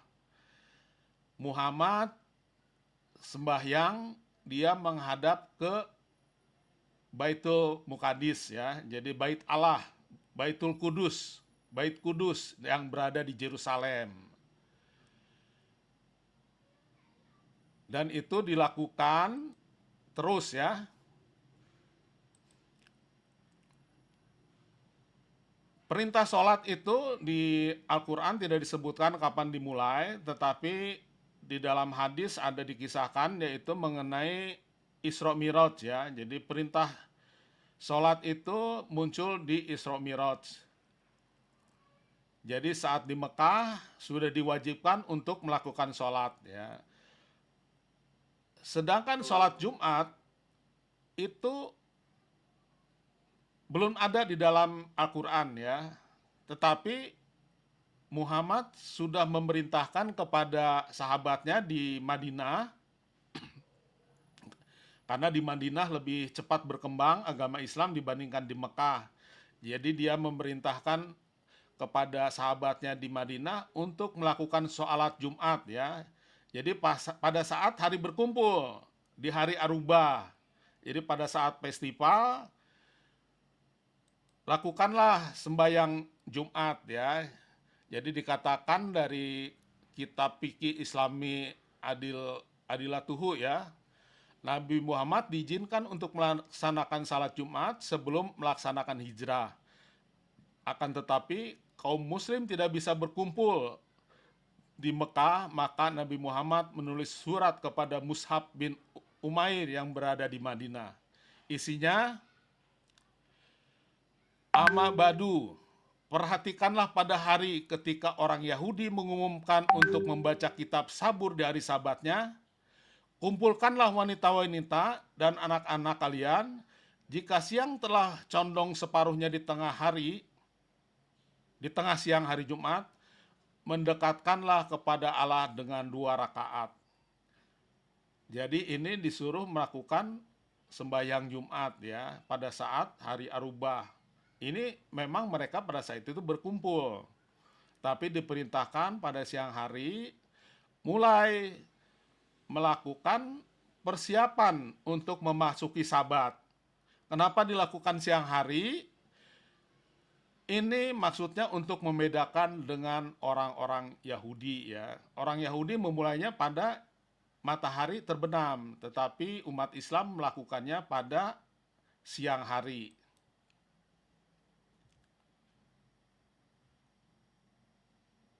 Pada hari Jumat, tanggal 12 Rabiul Awal atau tanggal 24 September ya, tahun 622 Masehi, Muhammad dan Abu Bakar memasuki kota Madinah ya, karena diancam mau dibunuh di Mekah ya.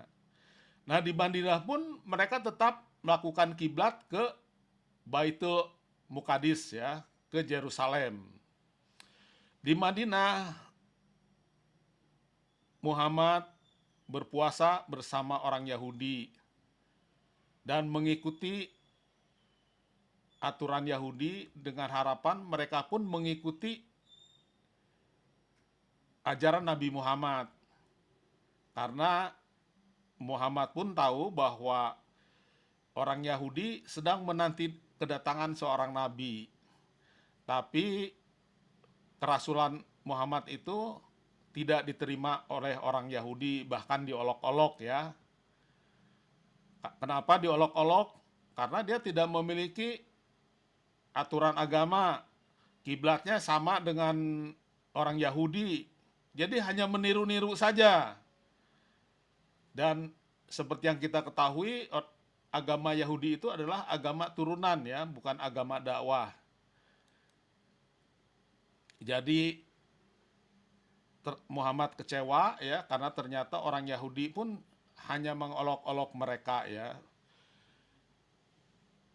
Pada tahun 623 ya, setelah 17 bulan 3 hari di Madinah, turunlah surat 214 ya dan 183 ini ya. Isinya kiblat dirubah dari dari Yerusalem ke Mekah, ke Al-Haram, dari Baitul Muqaddis ke Masjid Al-Haram ya. Dan ibadah puasa pun diberikan sebagai syariat dari umat Islam. Atas kejadian ini, hubungan Islam dengan kaum Yahudi semakin menjauh ya, jadi semakin retak ya. Dan umat Islam semakin bertambah karena mereka ini memang mengambil dari golongan-golongan kelas bawah ya, memberikan kebebasan.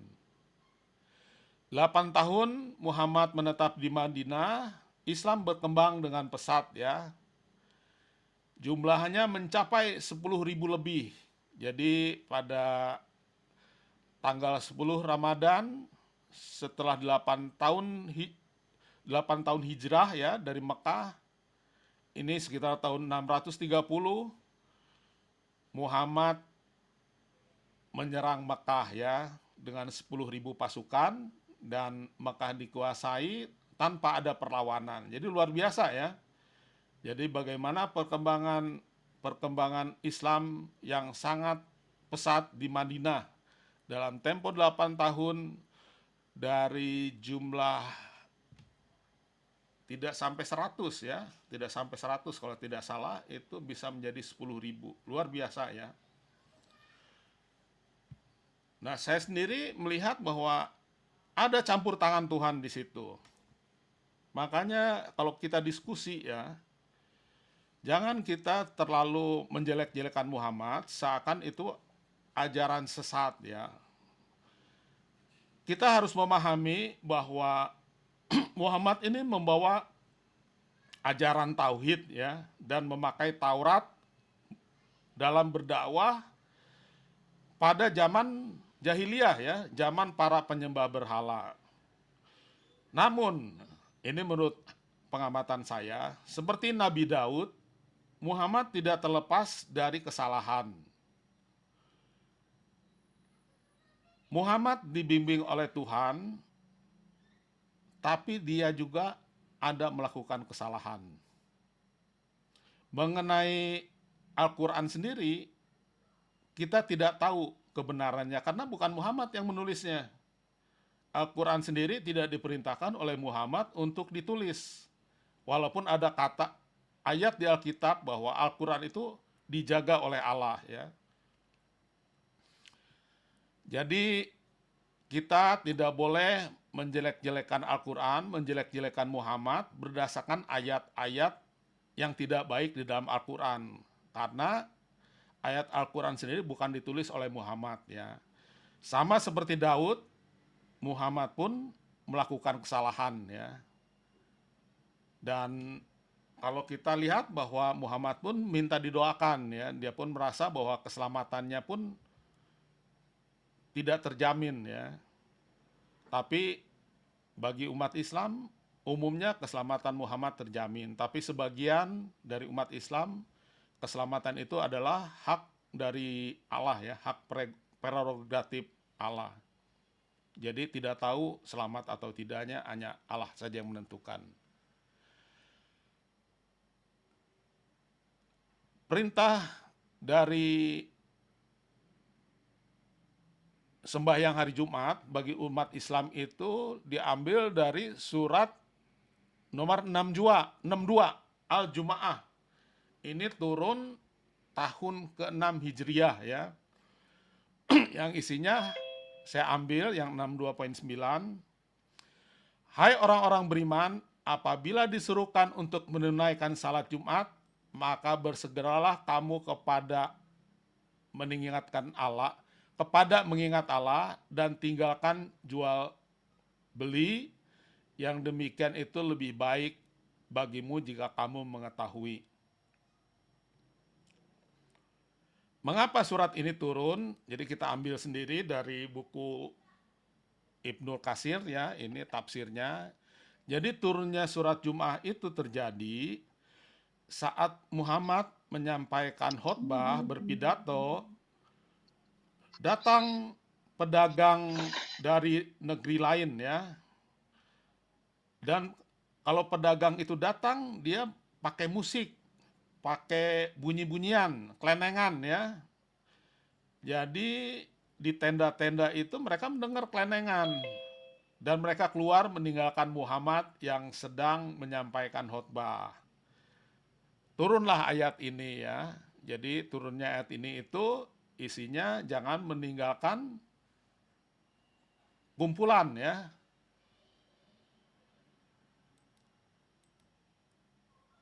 Ini isinya.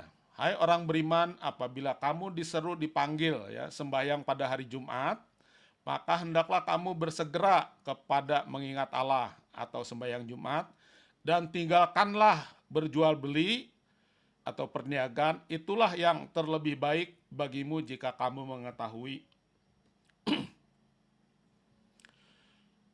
Kalau kita balik ke sejarah hari Jumat, dari ayat Al-Quran ini hari Jumat itu artinya hari berkumpul. Dan pada saat ayat ini turun, nama hari itu disebutnya hari Arubah, hari ke-6. Jadi kalau kita ganti hari Jumat menjadi hari berkumpul, maka ayat ini akan berbunyi, hai orang-orang percaya, apabila kamu diseru atau dipanggil sembahyang pada hari berkumpul, maka hendaklah kamu bersegera kepada mengingat Allah atau sembahyang berkumpul, dan tinggalkanlah berjual beli atau perniagaan, itulah yang terlebih baik bagimu jika kamu mengetahui. Jadi perintah ini adalah jangan meninggalkan sembahyang pada hari berkumpul. Itu perintahnya. Jadi bukan sembahyang pada hari Jumat atau hari ke-6, tapi jangan meninggalkan sembahyang pada hari berkumpul. Jadi umat Islam pun salah memahami surat 62 ini ya. Jadi ini bukan hari Jumat, tapi hari berkumpul. Jadi bukan hari ke-6. Karena hari ke-6 pada saat ini disebut hari Arubah. Nah ini balik lagi ya, jadi diperintahkan hari Sabtu. Ini berapa surat-suratnya ya. Jadi peringatan bagi orang di masa itu, bagi mereka yang datang kemudian ya. Jadi berkumpul atau berjumat itu ialah pada hari ke-7, yakni pada hari Sabtu, bukan berjumat pada hari ke-6. Yang meletakkan hari Jumat, hari berkumpul pada hari ke-6, bukan Al-Quran, bukan pula Muhammad, melainkan si pembuat kalender Hijriah. Siapa yang membuat kalender Hijriah? Jadi kalender Hijriah itu dibuat sesudah Nabi Muhammad meninggal ya, kalau tidak salah ini di masa Umar bin Khattab, ini berapa khilafah ketiga ya kalau nggak salah ya. Jadi dialah yang menetapkan tahun Hijriah ya. Dan di situ hari Jumat ditetapkan secara resmi menjadi kalender Islam ya, nama hari. Jadi bukan pada ayat 62 itu. Jadi 62 itu hari berkumpul, tapi sekarang diterjemahkan menjadi hari ke-6. Jadi ini salah terjemahan. Dikatakan pada waktu Muhammad masih hidup, hari Jumat dan hari Sabtu sama-sama dibesarkan. Hari Jumat dibesarkan sebagai pembukaan persiapan menerima Sabat. Mereka mengadakan sebelum matahari masuk ya, terbenam, untuk membedakan dengan orang Yahudi. Orang-orang Yahudi mengadakan pembukaan hari Sabat setelah masuk matahari hari Jumat. Setelah masuk matahari Jumat ya, matahari terbenam. Pengikut Muhammad mengadakan pembukaan Sabat itu sebelum masuk matahari. Jadi ini pas matahari condong di atas. Dengan demikian maka kelihatan mana pengikut Muhammad dan pengikut Yahudi. Pada masa khilafah Umar bin Abdul Aziz, ini kalau tidak salah yang ke-13 ya, dibuatlah hadis Sahih Muslim. Jadi dikatakan hari Jumat dibesarkan karena hari Jumat itu adalah diciptakannya Adam. Dan Adam dikeluarkan dari Taman Eden. Itulah sebab maka hari itu dibesarkan. Semenjak itu hari Sabtu tidak dibesarkan lagi oleh umat Islam karena hari Sabtu dianggap sebagai hari besar orang Yahudi. Jadi itu ya sejarahnya.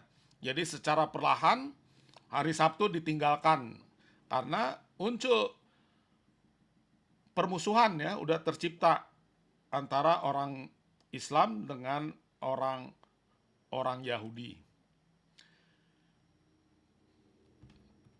Jadi demikian ya kisah dari kiblatan yang awal dan mengenai hari Jumat. Itu sebabnya mengapa saat ini di Arab hari Jumat tidak menjadi hari libur. Tapi hari libur itu dirubah sekarang menjadi hari Sabtu sama Minggu. Hari Jumatnya setengah hari. Jadi mengikuti perintah Muhammad. Jadi liburnya itu setelah sholat Jumat. Kalau sebelumnya di Arab itu hari Jumat libur. Sabtu libur, Minggu tidak libur. Tetapi sekarang dirubah ya.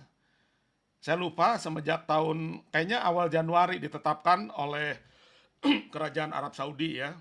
Jadi ini mengikuti dari perintah Nabi Muhammad sendiri ya. Jadi hari Jumat itu bukan hari ibadah. Jadi demikian yang sudah saya sampaikan bahwa kiblat pertama itu ke Yerusalem dan hari Jumat atau hari ibadah itu adalah hari Sabtu sesuai dengan yang diajarkan oleh Muhammad yang mengikuti agama Ibrahim. Terima kasih.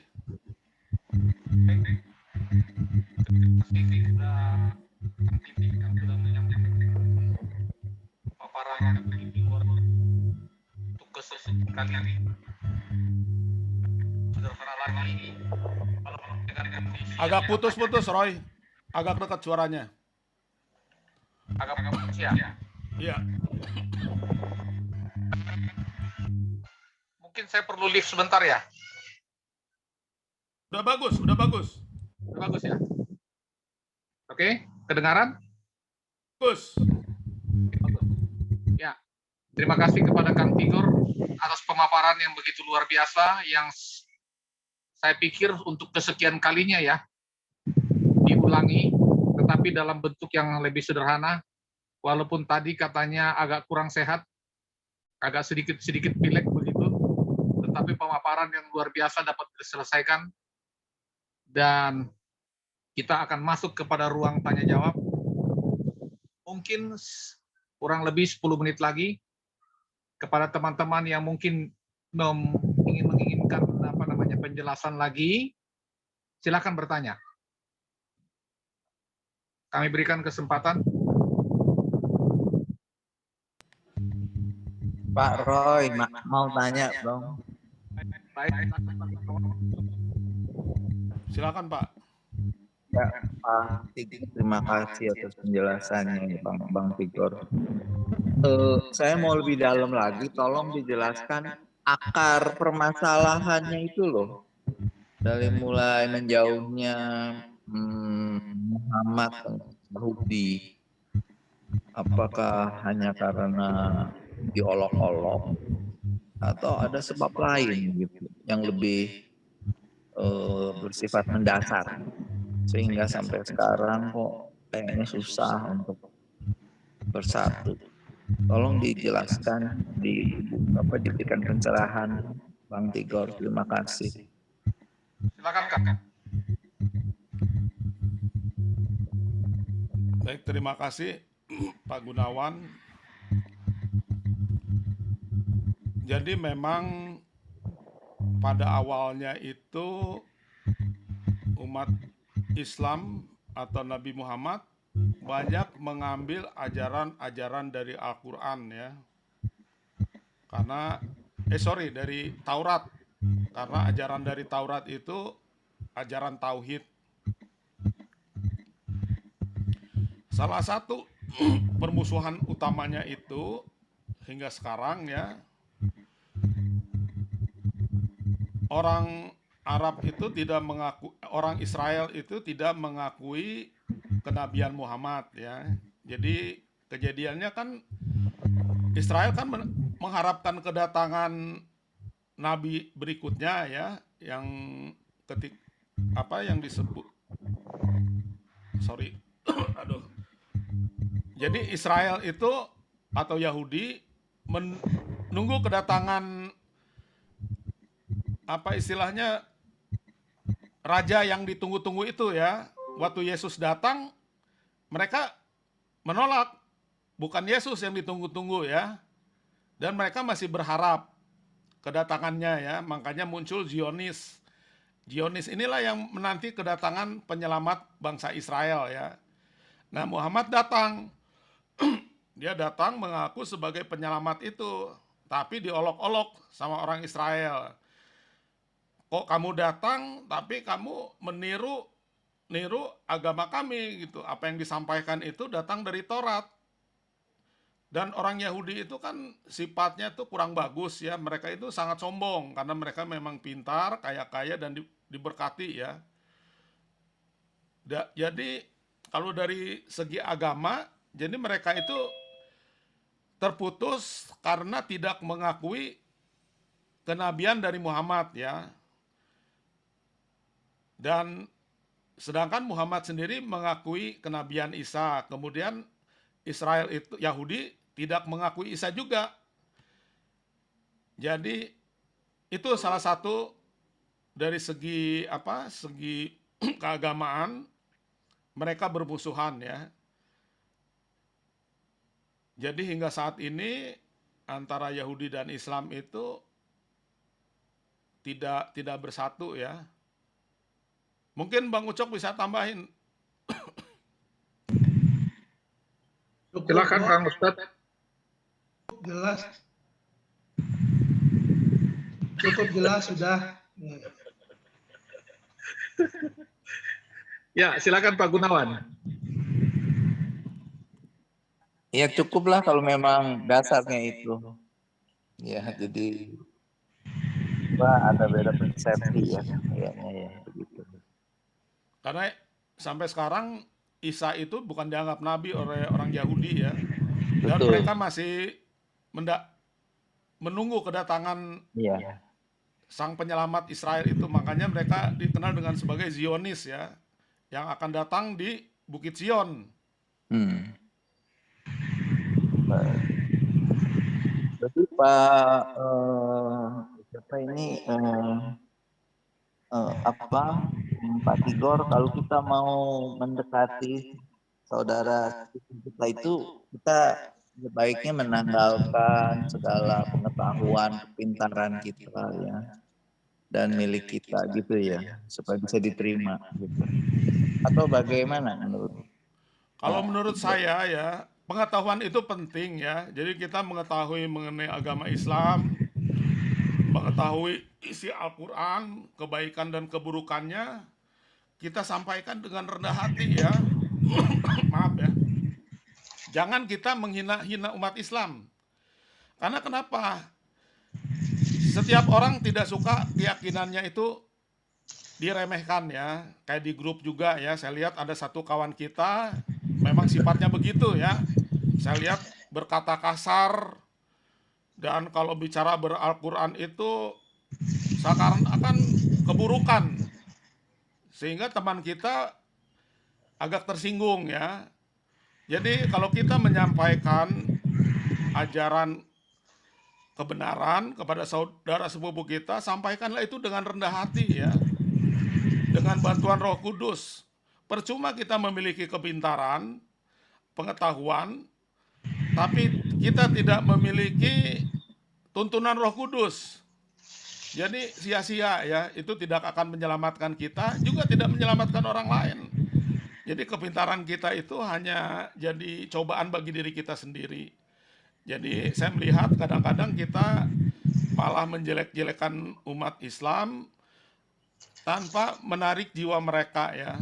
Justru yang perlu kita sampaikan itu adalah bagaimana mereka mau belajar agama mereka juga, dan belajar kebenaran yang ada di dalam Al-Quran. Jangan di dalam Alkitab. Di dalam Al-Quran sendiri ada kebenaran ya. Sebagai contohnya, pendeta Rifai Burhanuddin itu belajar Al-Quran sendiri.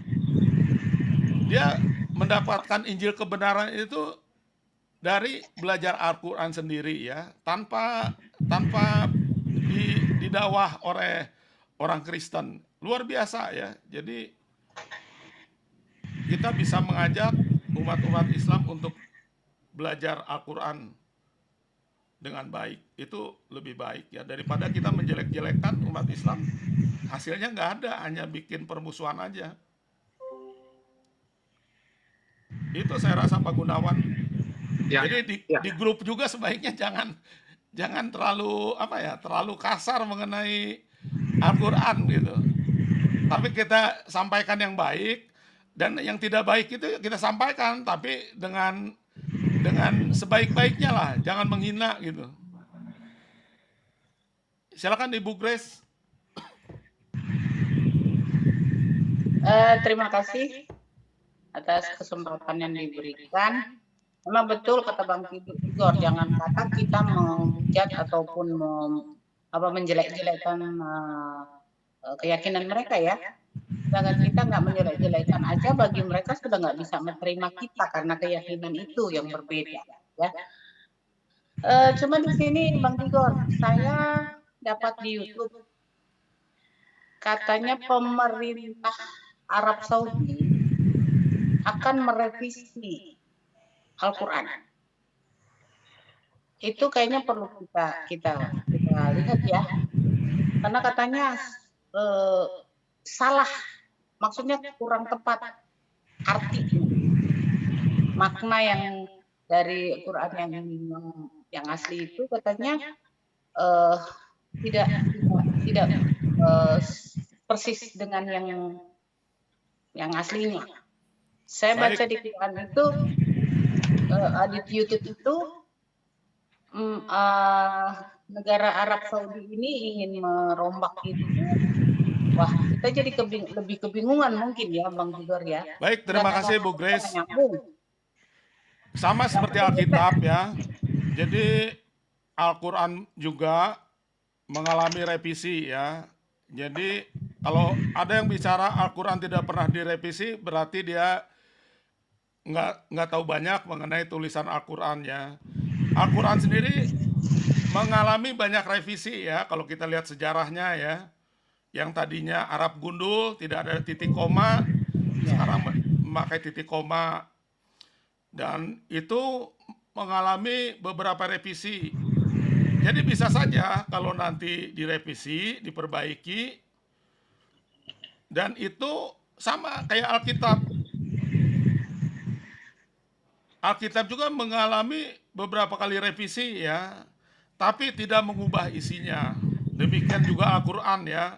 Jadi kalau direvisi pun nanti kita bisa bandingkan dengan ayat-ayat terdahulu.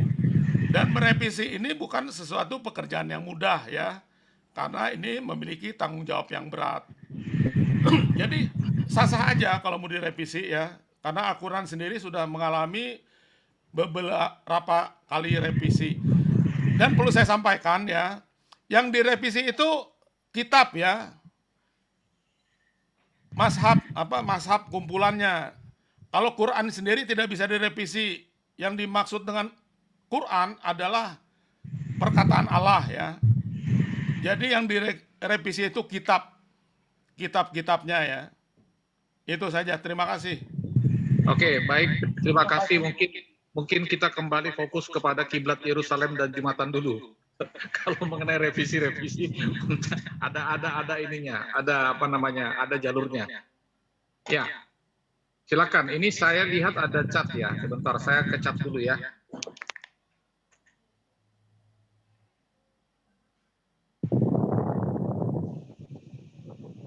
Ini dari Ibu Sri ditujukan kepada Bang Ucok.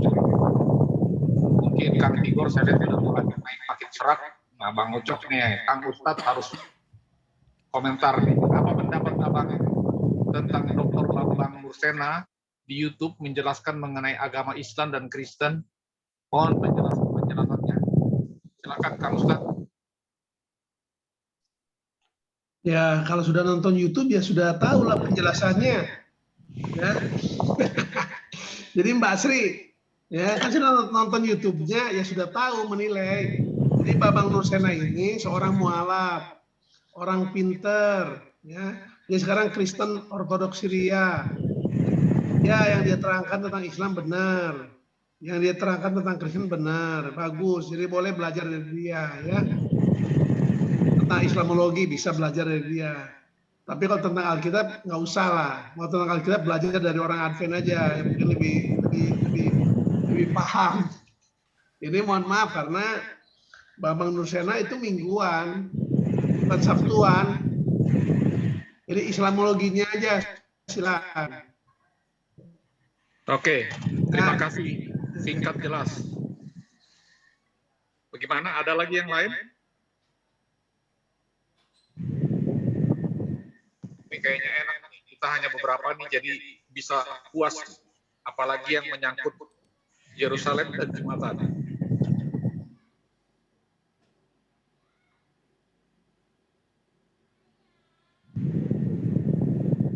Ya, terima kasih.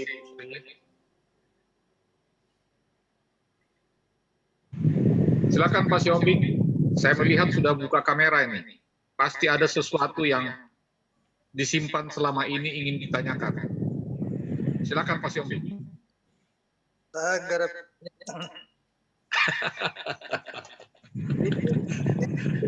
Masalah kita ini. Pertama kan ke Yerusalem. Misalnya dipindah berkiblat ke Nggak jelas. Nggak jelas suaranya saya nggak bisa dengar. Kurang jelas Pak Siombing. Pertama kiblatnya ke Yerusalem. Coba matikan kameranya mungkin. Siapa tahu biar bisa bagus. Nggak jelas suaranya. Nah Ya. ini Jelas belum? Jelas. Ya, sekarang malah jelas ya. Ya. Kan pertama kiblat mereka ke Yerusalem. Nah, ke itu ke Mekah. Apakah ada perintah Tuhan itu? Apakah ada Tuhan tertulis di Al-Quran? Terima kasih. Baik. Jadi pertanyaannya, adakah perintah Tuhan ya mengenai kiblat ke Yerusalem dan ke Mekah? Kalau ke Mekah itu tadi sudah ada ya disebutkan. Nah, kalau ke Yerusalem, memang ke Yerusalem itu tidak ada perintah Tuhan. Jadi yang saya pelajari, kenapa kiblat ke Yerusalem? Jadi ini ada alasan-alasan politis dari Nabi Muhammad ya waktu itu. Dia ingin mendekati orang-orang Yahudi di Madinah ya, karena keselamatan dia terancam di Mekah. Dengan harapan juga agar orang Yahudi mengikuti Muhammad, karena dia sudah diyakini sebagai rasul oleh Naufal ya, yang orang Kristen, dan dia tahu bahwa orang Yahudi sedang menanti kedatangan seorang nabi, tapi ternyata Yahudi menolak. Jadi nggak ada perintah kiblat ke Yerusalem dalam Al-Quran ya. Jadi itu penjelasannya dan alasan kenapa Madinah dipilih, karena di sana banyak orang Yahudi dan ajaran Muhammad itu lebih sejalan dengan agama Yahudi yang berdasarkan hukum Taurat ya, agama Ibrahim, agama Yakub. Sedangkan Yahudi ini adalah turunan dari Yakub. Itu aja, terima kasih. Baik, terima kasih Kang Tigor. Bagaimana Pak Siomi? Ada lagi yang mau ditambahkan? Terima kasih. Ya, apa namanya, ini ada masukan dari Pak Ponto. Saya punya ini, kadang-kadang ada ini ya, feedback ya. Iya, speakernya kayaknya agak mesti ganti HP kayaknya.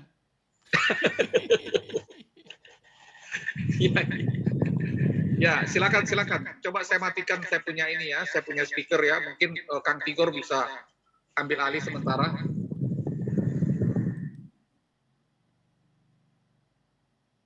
Silakan kalau ada lagi pertanyaan.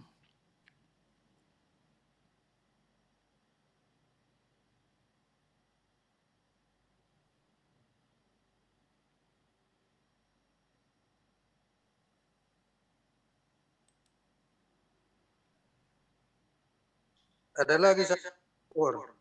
Silakan Pak. Tadi kan di Muhammad lah, dinamai Muhammad. Tapi yang saya ada KTP yang benar terputus. Yang mana benar? Tim apa Muhammad? Bisa diulangi lagi Pak? Kalau menu saya baca namanya, tetapi Bang Tigor tadi mengatakan apa namanya Muhammad. Yang mana yang KTM apa Muhammad? Aduh, terputus ya. Diulangi lagi Pak. Terputus suaranya. Ada yang bisa ngulangin nggak? Saya kurang nangkep pertanyaannya. Kurang nangkap. Nah ini. Coba ditulis di chat. Ya, udah. Saya tulis di chat aja.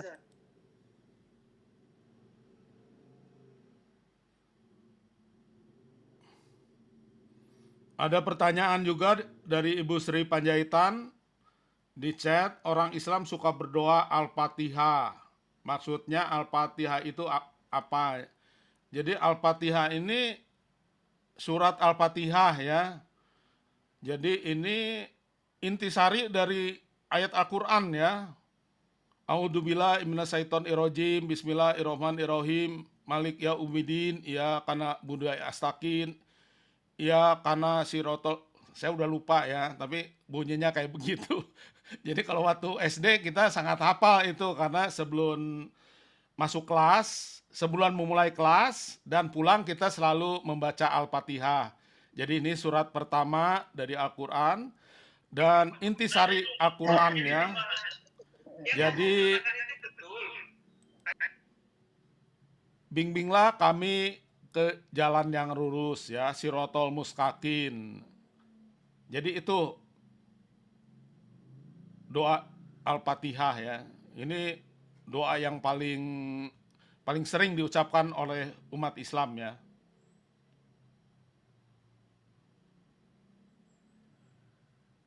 Satu lagi surat Yasin kali Pak. Nah surat Yasin saya nggak terlalu ini, tapi itu surat untuk mengusir setan biasanya.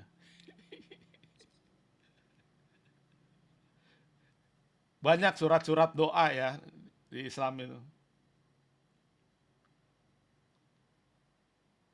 Oke, mungkin tinggal Kalau kita 3 menit lagi Pak Siombing sudah selesai menuliskan di chat atau bagaimana?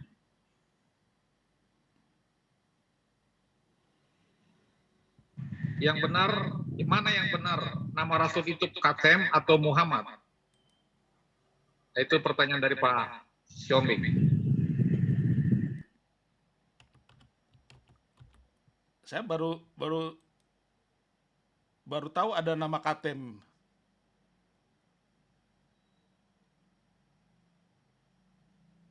Kalau di dalam buku sejarah riwayat Muhammad itu namanya adalah Muhammad,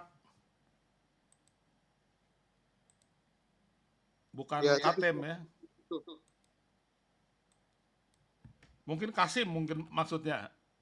Kayaknya Katem nggak ada nama Katem.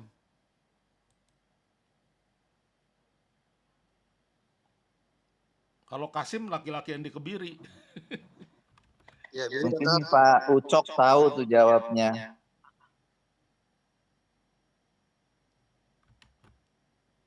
Bisa tahu Cok, Katem Cok. Katem atau Muhammad. Kalau di buku-buku Nggak tahu juga ini soal KTM baru dengar juga. Iya. Nggak ada nama Katem, saya Google juga. Mungkin Pak Siombing bukan Katem maksudnya. Atau ada baca mungkin coba kasih tahu, share. Jadi bukan pertanyaan tapi tambahan lah kalau ada KTM itu apa.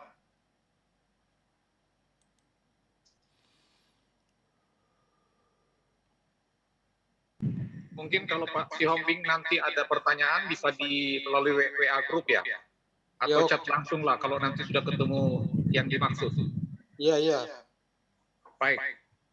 Saya rasa mungkin untuk formilnya kita akhiri, kita punya renungan pada malam hari ini. Intinya seperti yang ditanyakan oleh Pak Gunawan tadi, ya itu salah satu saya pikir cubitan untuk kita introspeksi diri. Bagaimana caranya kita mendekati saudara-saudara sepupu kita. Seperti yang dikatakan oleh Kang Tigor tadi, kita perlu tuntunan Roh Suci dan dengan rendah hati. Saya rasa itulah inti daripada sejarah awal daripada ajaran Islam ya. Saya rasa itulah sari daripada pertemuan kita pada malam hari ini. Kita akan tutup dengan doa yang akan dibawakan oleh Neng Ita. Kami persilakan. Terima kasih Lalu. Mari kita berdoa. Ya Bapa kami dalam surga, terima kasih ya Tuhan untuk waktu yang baik yang Kau berikan kepada kami. Kami boleh mendapatkan renungan dari Pendeta Togar Simanjuntak tadi mengenai persaingan yang tidak sehat. Bagaimana kami mengendalikan pikiran kami Tuhan Sehingga yang tidak sehat juga dapat kami manage Tuhan. Sehingga itu berubah menjadi sesuatu yang sehat. Sesuatu yang membangkitkan diri kami masing-masing untuk lebih baik dan lebih baik ke depan. Kami juga sudah mendengarkan pemaparan Islamologi dari Brother Tigor. Ya Tuhan, kiranya ini membawa ilmu yang sudah dibagikan ini boleh membawa keberanian kepada kami untuk berbagi kepada sesama kami. Dan kiranya lebih banyak jiwa yang mengenal Engkau ya Tuhan. Dan boleh berharap hanya kepadamu saja. Terima kasih Tuhan untuk grup How Are You Brother and Sister dan PUA yang telah mengelola acara ini. Tuhan berkati kami satu persatu dengan kesehatan. Tuhan berkati kami satu persatu dengan kecukupan. Di atas segalanya itu Tuhan, kiranya Engkau mengampuni dosa-dosa kami yang disengaja maupun yang tidak sengaja. Peliharakan kami ya Bapa sepanjang sisa malam ini. Tolong kami untuk bangkit kembali besok pagi dalam keadaan yang lebih segar jiwa dan tubuh kami. Terima kasih karena Engkau berjanji akan mendengarkan doa-doa kami Tuhan dan menjawabnya sesuai dengan kehendak-Mu. Kami mohonkan dalam nama Yesus yang indah yang telah mati menebus kami. Amin. Amin. Terima kasih. Amin. Hari Selasa depan Terima kita kasih. masuk dalam pelajaran Islamologi full. Terima kasih. Malam setiap 2 minggu sekali dan Malam khusus semua. Islamologi juga 2 minggu sekali. Jadi minggu depan kita akan masuk dalam sesi Islamologi. Kami mengucapkan terima kasih kepada saudara-saudara, hadirin sekalian, sahabat-sahabat yang setia yang sudah hadir Terima pada malam hari. kasih semuanya. Terima kasih Terima semuanya. kasih Selamat semua. malam. Selamat malam. Pendeta. Cepat sembuh Tigor. Eh, Istirahat ya. Dokter David suruh Tigor istirahat sedikit. Enggak, dia Coba sedikit istilahnya. Kok dia sedikit istilahnya? Istilahnya kurang banyak. dikelonin dia. Cok, welcome back Cok. Terima kasih teman-teman semua. Terima kasih. Terima kasih untuk Bu. semua ya. Oke, kita kasih, Bu tutup Kri. ya. Gongsi Ya, pacoy. dadah semua. Gongsi Selamat pacoy. istirahat. Yang Pacoy. Selamat sehat. Salam Ya. sehat. Amin. Sehat-sehat, Pak.